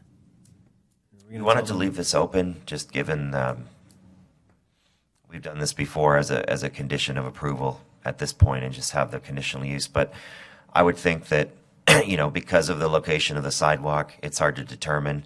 But based on the right-of-way widths, possibly planting a few trees, or as a minimum would just be some xeriscaping. So having some trees or shrubs along there, maybe some river walk just to cover that. Yeah, if we put a couple of trees in the front, it would help break up the fact that this is more of a commercial size building. It's kind of oriented a little different. So if it has some sort of shrubbery around the facility, or maybe a couple trees, it would just help it blend in a little bit better with the surrounding residential. So we weren't thinking, a full landscape plan, just something showing us maybe a couple trees or maybe some shrubs around the building. We've done this with a couple of other churches and or schools, where just a little bit to help minimize the impacts of the adjacent residential, to kind of, if you see most of the homes in that area, they have some sort of trees or shrubbery, so it just kind of makes it blend in a little bit better. Okay. Make a motion to approve as written. Second. Okay, we have a motion and a second to approve as proposed by the staff. All in favor, say aye.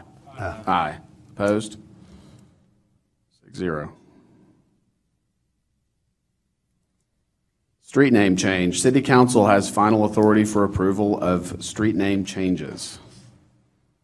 La Cruz Street to Trinidad Street. A request to rename La Cruz Street over a 2,067-foot length of street right-of-way beginning at Knickerbocker Road, continuing south to the terminus at the intersection of West Avenue W.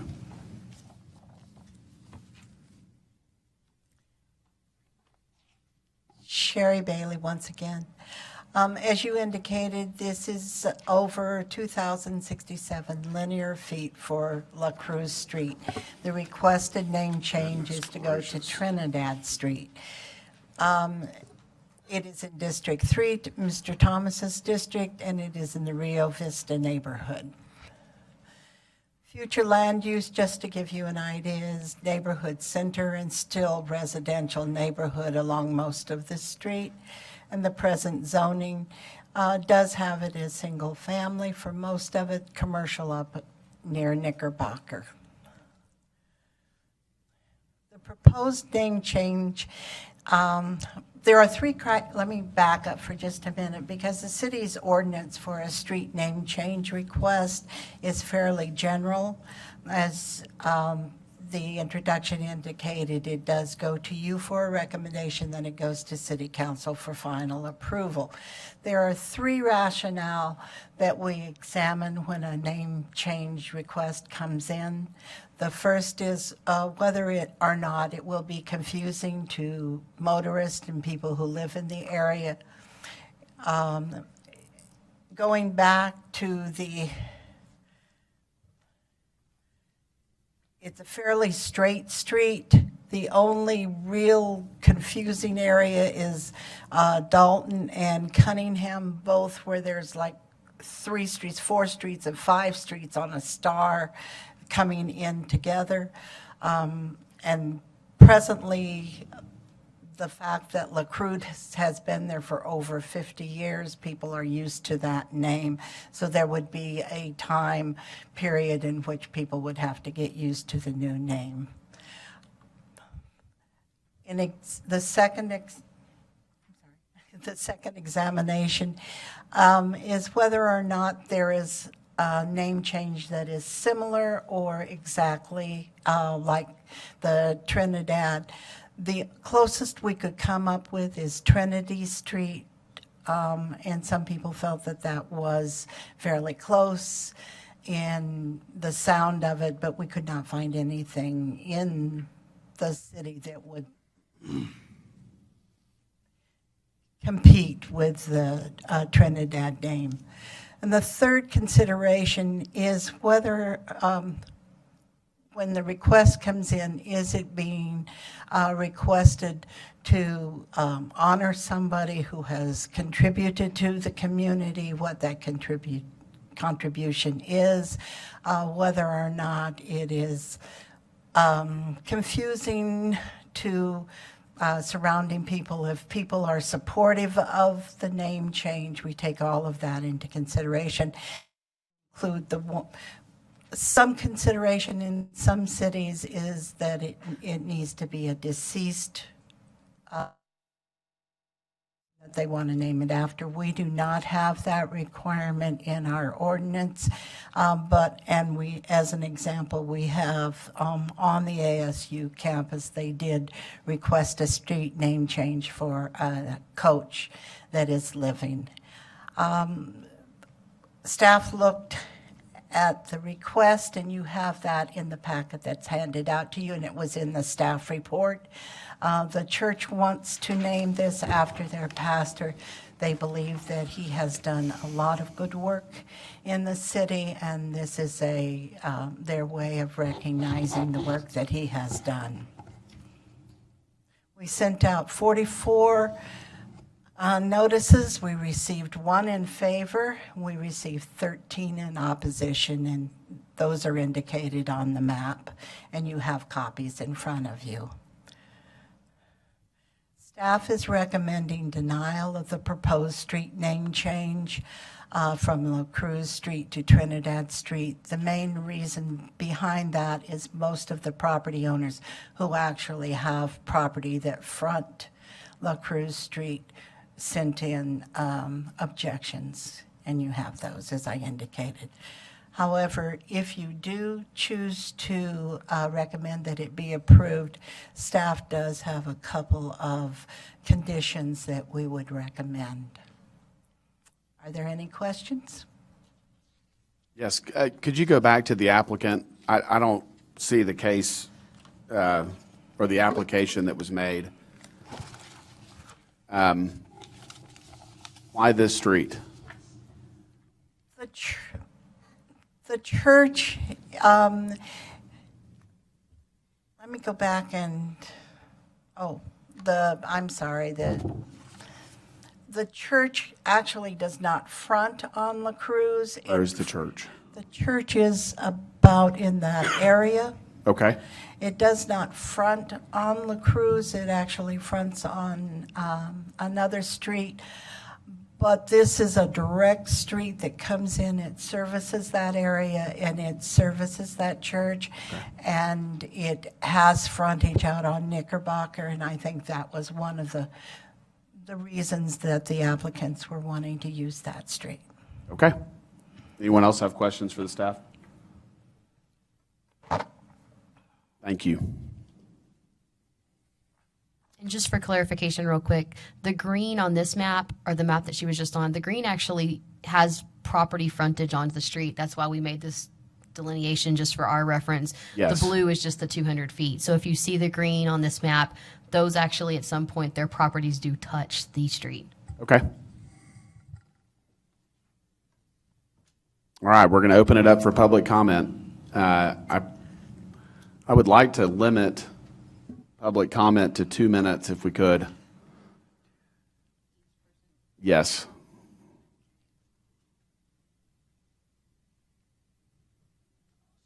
If you would please state your name.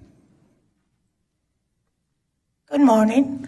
My name is Juanita Ibarra, and I have a home at 2437 La Cruz Street, and I have owned this home for over 42 years. I have had my kids there, my children, my grandchildren, and I know my neighbors. And we have pulled ourselves through many, many hurdles on this street.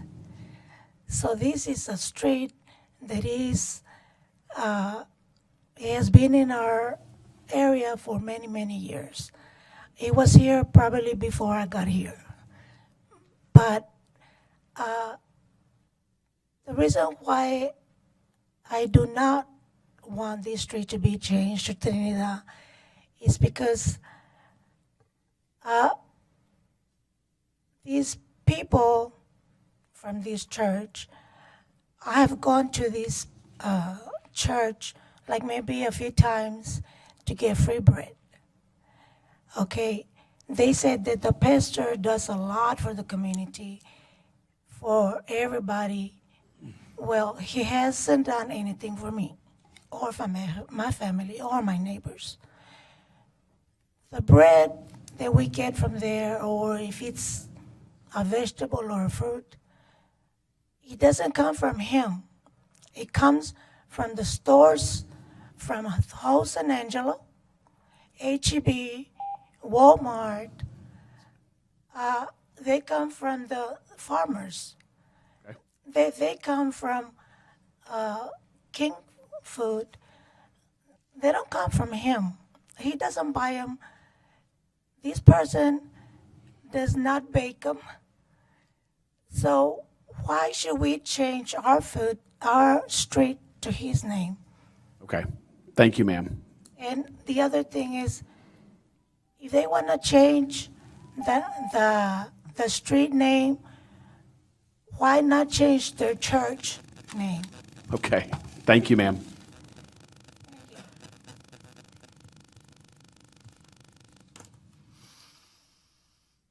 Good morning.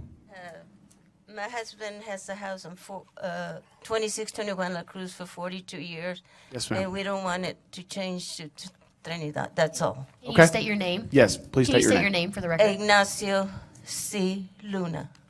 Thank you very much. Thank you. And we have, it's rented, and the people that they're been there for 5 years, Yes, ma'am. and they don't want their kids to change the Social Security and everything. Understand. Because she's going to stay there. She wants to stay, longer. Yes, ma'am. Thank you. Thank you.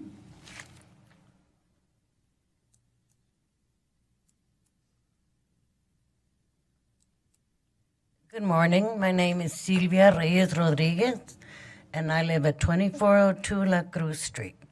I've lived there since I was 2 years old. It was my parents' house, so I inherited after they died. But even before that, it was La Cruz Street.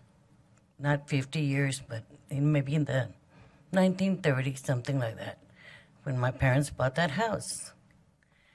Now, the church wants it changed to the pastor's name, right? Yes, ma'am. But like my neighbor said, he hasn't done anything for the community. And they give stale bread. Okay. And I took my cousin, he's a veteran over there, and he wanted some sweet bread. Well, they had all the bread all hidden. Because they take first choice. Okay. Yeah. And another thing is, are they willing to pay for all the transfers that are going to happen? Right. Our water, they always charge for everything. Yes, ma'am. We understand. Are they willing to pay for that too? Okay. But I've lived there about 66 years. I mean, not 64 years. And my grandchildren grew up there, my children. Yes, ma'am. And my parents died in those houses. Thank you. Thank you very much. I went over.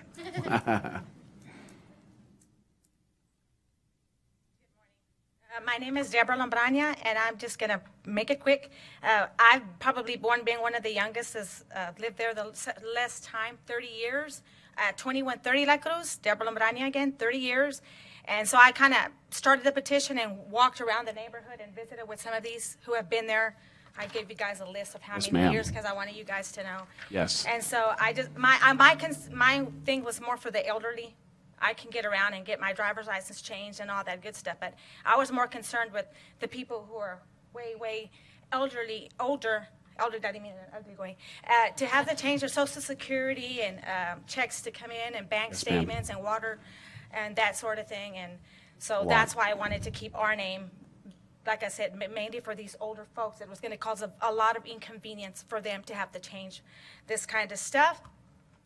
Also, I was going to suggest to the church, it sits on Avenue T, so I kind of didn't understand why they wanted to change Avenue T.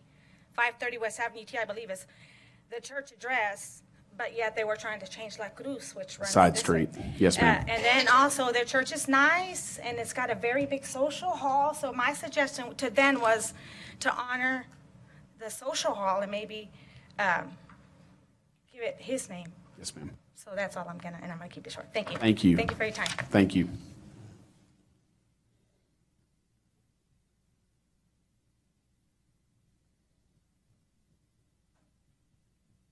Hello, my name is Nora Varquera, and I also live on La Cruz Street, and I've lived there my whole life. My parents have owned that property for at least 49 years, and I strongly oppose the change. I mean, I just don't see the benefit other than causing a big inconvenience, because I would have to change all of my legal documents. I can't even start to think where to start. And the thing is, I don't have time for all of that. Plus, I have to take care of all of my parents' paperwork also, so that would be a tremendous amount of work. And, I mean, I just don't see the benefit. I don't understand the why. I mean, they do, like they mentioned, they have a very nice hall in the back. They can call that Trinidad Hall. They can call one of their parking lots Trinidad Hall. I mean, I'm sure he does a lot of good, and I appreciate it, but I strongly oppose it. Okay. Thank you, ma'am. Thank you. All right, we're going to close public comment. Oh, I'm sorry. Please come up. If you. Yes, ma'am.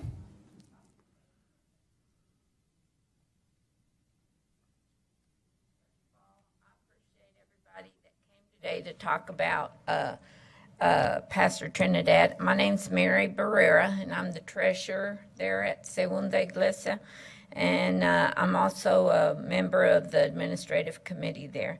And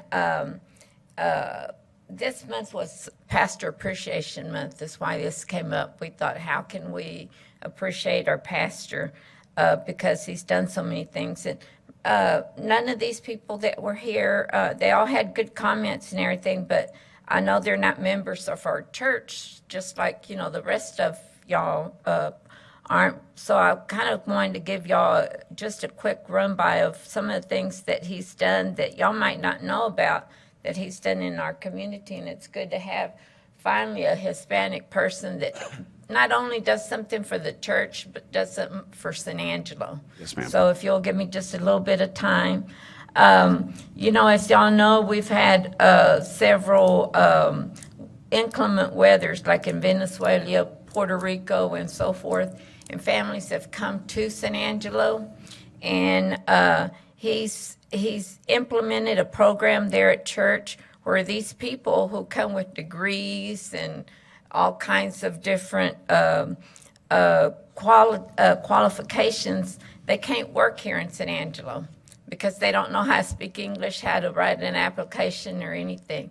And so he implemented a program to where we show them how to speak and write English and how to fill out an application. He also he implemented free teaching classes to teach them how to speak English. I think I mentioned that. And if they don't have college degrees or even a GED, he helps them get that. Then he also started a kindergarten class at Segunda Iglesia for children who are less fortunate than others and don't have a good first start. Some of them come from abused homes, and there are different types of homes. Some of them are well-to-do homes, not as well-to-do homes and so forth, but we provide a clean, relaxing atmosphere where they can learn without any interruptions. He also started 3 ministries. I'm sorry to interrupt you. I know. I won't go into all the ministries ma'am. because Thank I you. wanted to, but I did want to tell you that he's done more than just be a pastor. Yes, ma'am. He's been there for the community. And I'd hate for somebody to have to pass away in order to get a street named after them. Yes. And the reason we don't want the fellowship hall named Trinidad is because someone recently died, and we've already put steps into place to name that after that person that Okay. passed away. Thank you, ma'am. You're welcome. Thank you very much. And thank y'all very much. All right, anyone else wish to speak on this case?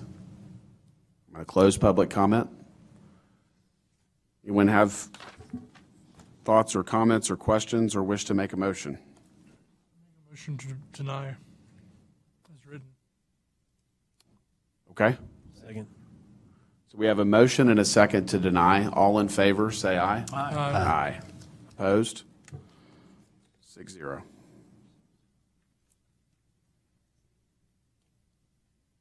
All right, right-of-way abandonment. City Council has final authority for approval of right-of-way abandonments.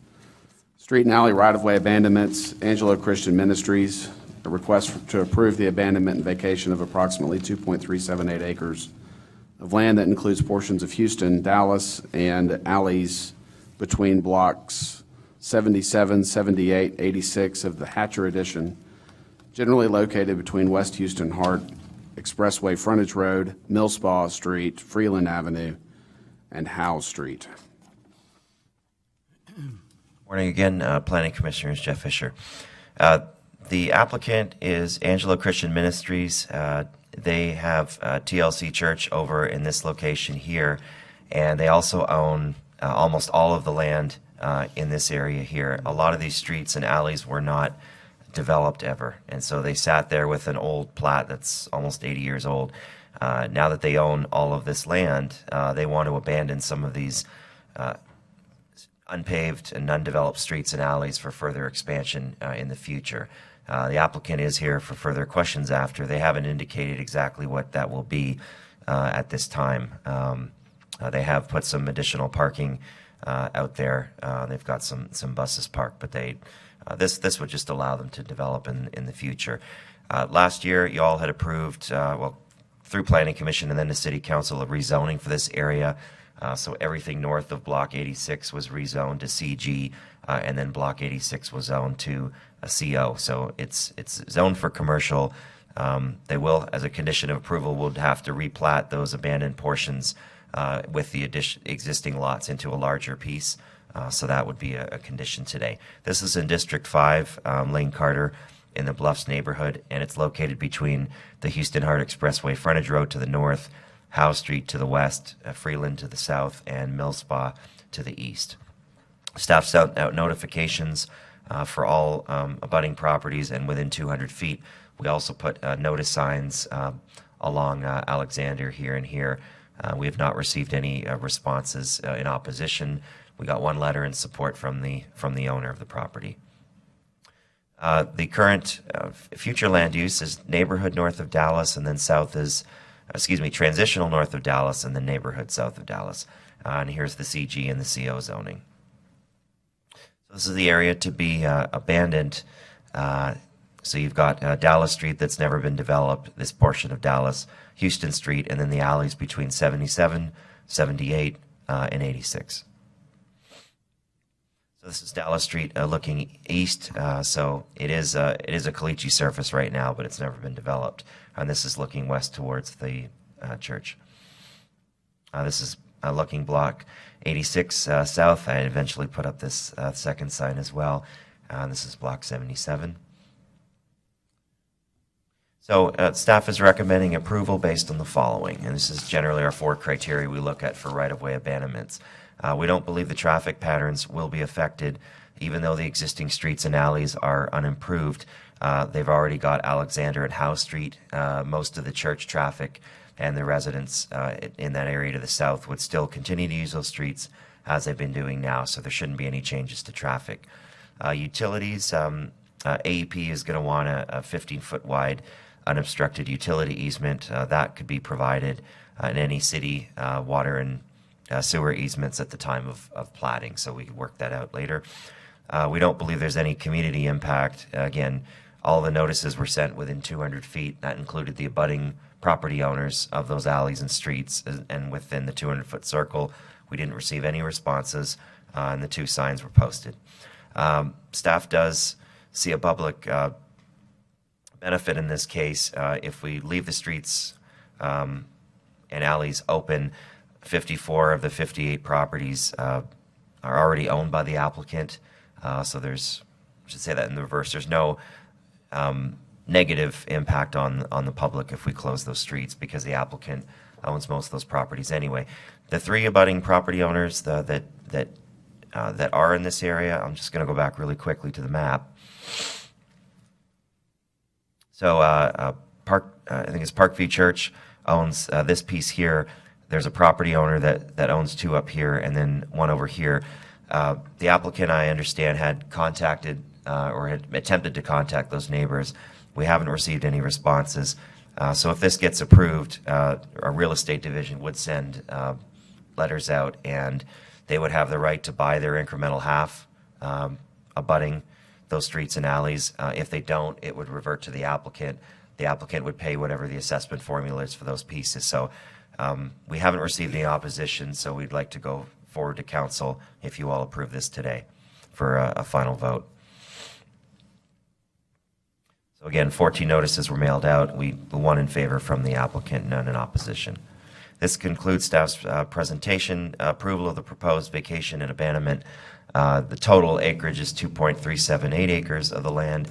That includes portions of Houston, Dallas, and east-west alleys between Block 77, 78, and 86 of the Hatcher Addition, generally located between West Houston Hart, Mill Spa, Freeland, and House Street, subject to the 5 conditions of approval. Just read those in quick. So pay the assessment formula, record the quitclaim deed, obtain a subdivision replat, so all of those abandoned pieces would go in, dedicate any obstructed utility easements as part of the replat, and the 5th one was just install new driveway approaches prior to the quitclaim deed.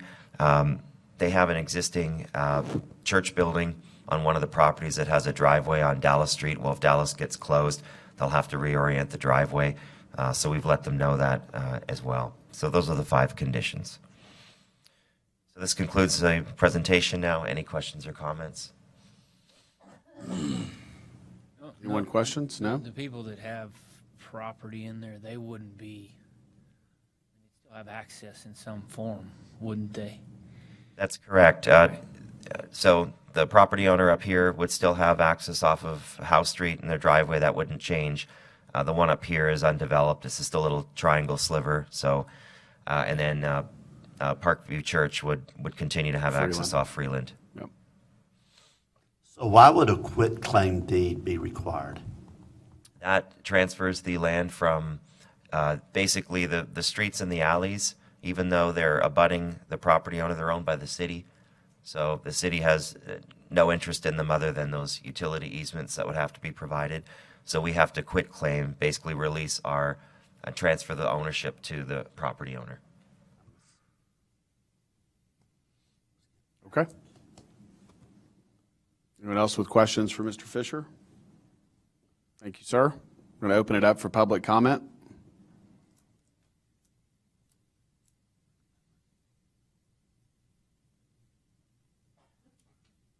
Good morning. I'm Pastor Don Crabtree. I rise today in favor of this proposal as representative of Angelo Christian Ministries and the Life Church.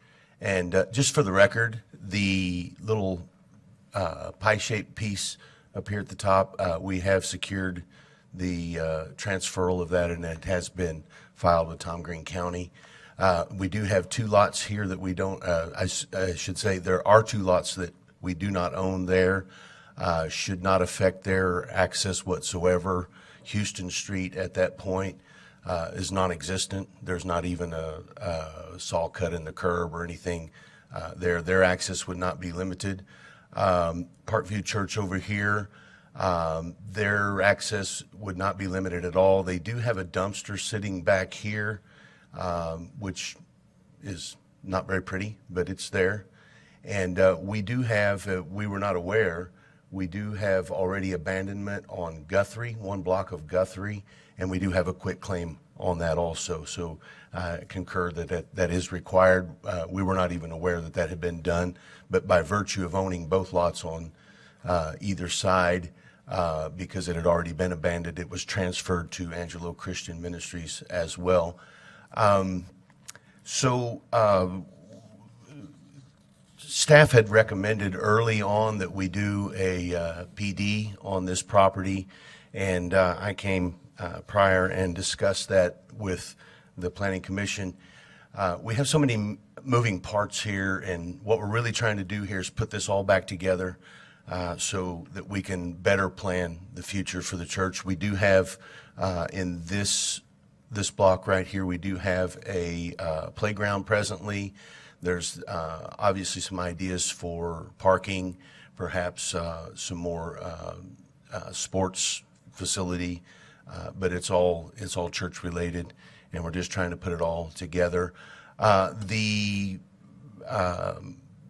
property that Mr. Fisher had in question is a parsonage right here in this lot, and access is really not going to change so much there, because if we do take this block of Dallas in, it remains church property, and so I'm not really sure that I fully understand the concept of changing the driveway for that parsonage, because nothing changes there for us.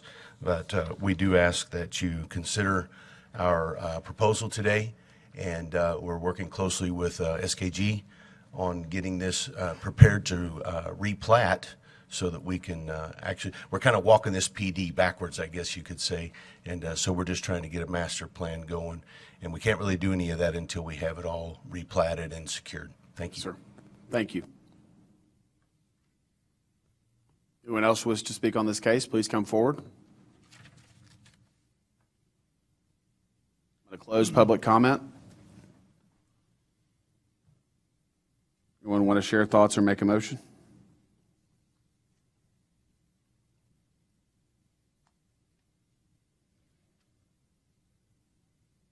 Jeff, can you put up the recommendation slide?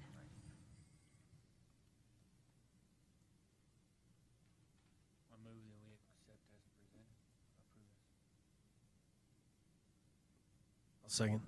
Okay, we have a motion and a second to approve as proposed by the city staff. All in favor, say aye. Aye. Aye. Opposed? 6-0. Text amendments. City Council has final authority for approval of text amendments. Amendments to the Land Development Subdivision Ordinance, Chapters 1, 9, and 10 to create administrative exemption for reduced street standards in infill areas to address circumstances where streets are built out, and to clarify that missing infrastructure is the responsibility of the property owner and/or developer of the property. Thank you. John James, Director of Planning and Development Services. We've been talking about some of these changes for a while now. This is basically, this piece of this is intended to address largely infill development. So in areas, and you've seen these over and over. We saw some today. How do we treat existing streets, existing developed areas where somebody's just reorienting a few lots or that sort of thing? Technically, under our current ordinance, that triggers that portion of the street in front of those properties to be built to the full city standard as the current standard. So, if it's 26 feet or if it's 32 feet, they're required to build to 40 feet. And so you guys see those variances almost every month. This would allow an administrative process where both the planning director and the city engineer can agree to allow a narrower street in certain circumstances without that having to come to you all as a variance. I should say, separate from this, we're also looking at modifying our street standards. We've taken some discussions about that as well to the Development Task Force. That will be coming back to you all soon for consideration. So this is not that. This is not the reduced street standards in some circumstances, but this is effectively a variance that can be approved by staff. I won't read through all of these different circumstances on the screen, but it's, again, it's basically intended to allow for minor redevelopment in those infill areas without triggering the full street approval. It also addresses an area, existing a city-constructed street. We have streets, you saw a replat on Bell Street, for example. Well, the city has spent $18 million reconstructing Bell Street. Technically, it's narrower than what a brand-new arterial street would have to be constructed to. And so technically, by our current ordinance, if you replat on that, it triggers a widening of that street because it's officially substandard. That's a circumstance I think we all agree. The city has gone out and built a street for a particular width, and it doesn't make any sense to widen a portion of that. So again, that's another example of where this would allow an administrative exception to those street widths.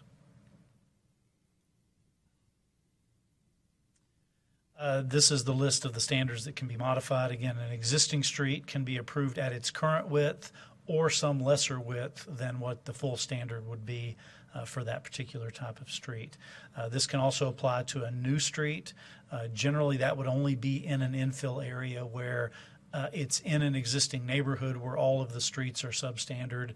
This could allow an extension of one of those substandard streets to be extended at that same width.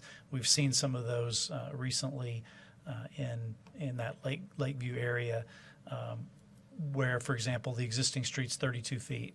Well, it doesn't always make sense to have that next street, the next block over, be at 40 feet. That would allow a continuation of that 32-foot street.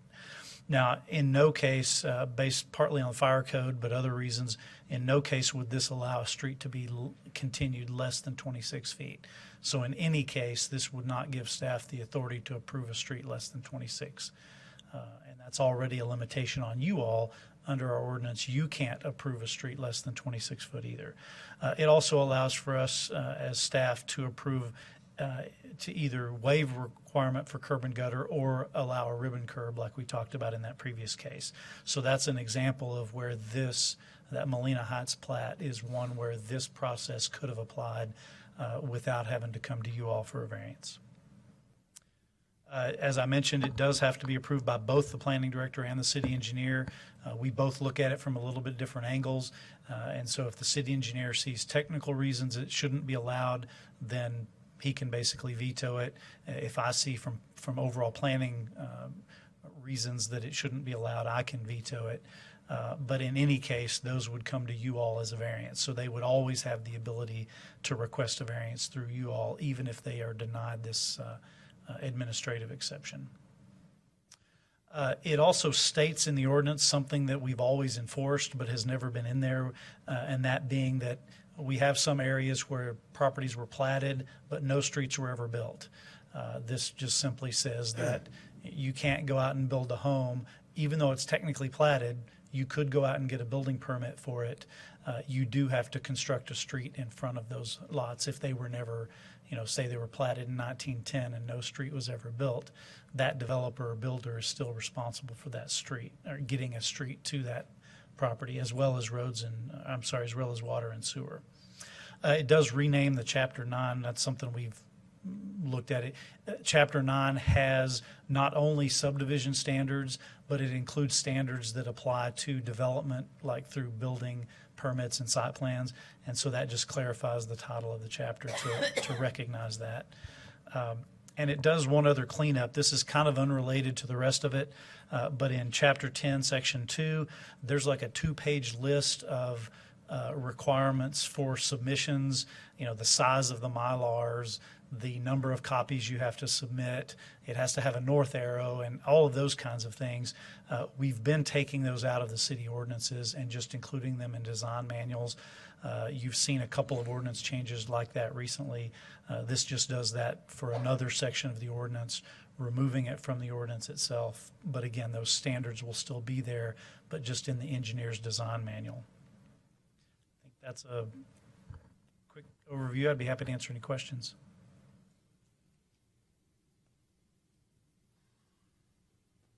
Anyone have any questions? No. Okay.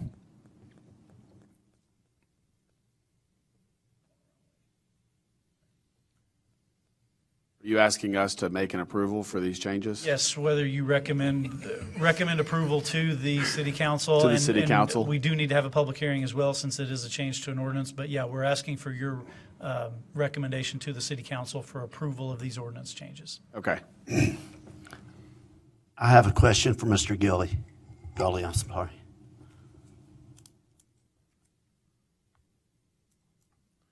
Please state your name, sir. Mr. Question, Russell Gully. Yes, sir. What's your opinion on this? We believe, and that's what Eric and I were talking about, we believe this will help and give opportunities for us to go to staff and maybe work some of these things out in advance. And that way we come to you guys and we're hopefully have all agree on, and there's going to be cases where we don't believe it should be as wide and maybe they want it to be, but we believe hopefully as we look at redevelopment and trying to keep it affordable, that this is a way to kind of simplify the process and make meetings and everything go faster and even allow the developer to kind of know going into and going forward with this what they're going to have ahead of them, what those improvements are going to be, what we can get to. So we believe that this should be a help and benefit to the whole process. Great.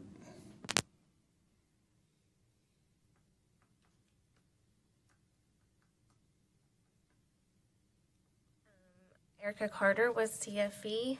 I do a lot of the infill projects here, and I just wanted to come up and I think this is a great move in the right direction.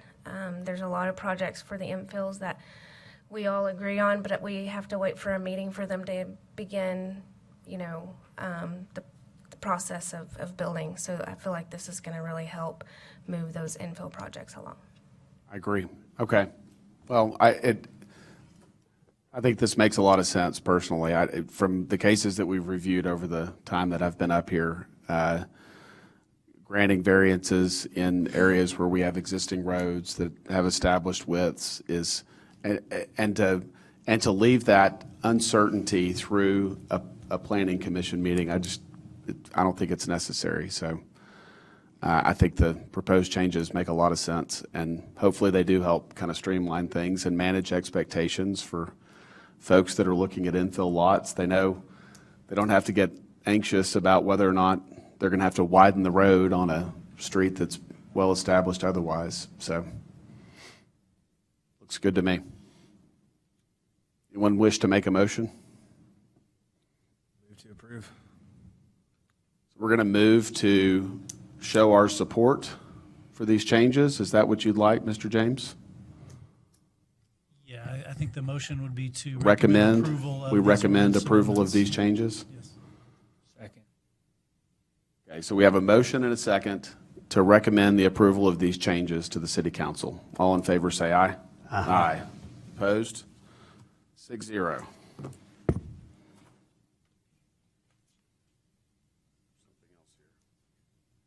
Yes, future meeting agenda and announcements. The next regular meeting of the Planning Commission is tentatively scheduled to begin at 9 a.m. Monday, the 18th of November in council chambers of the McNeese Convention Center. Anyone wish to make a motion to adjourn? So move. Okay, we have a motion and a second to adjourn. All in favor say aye. Aye. It is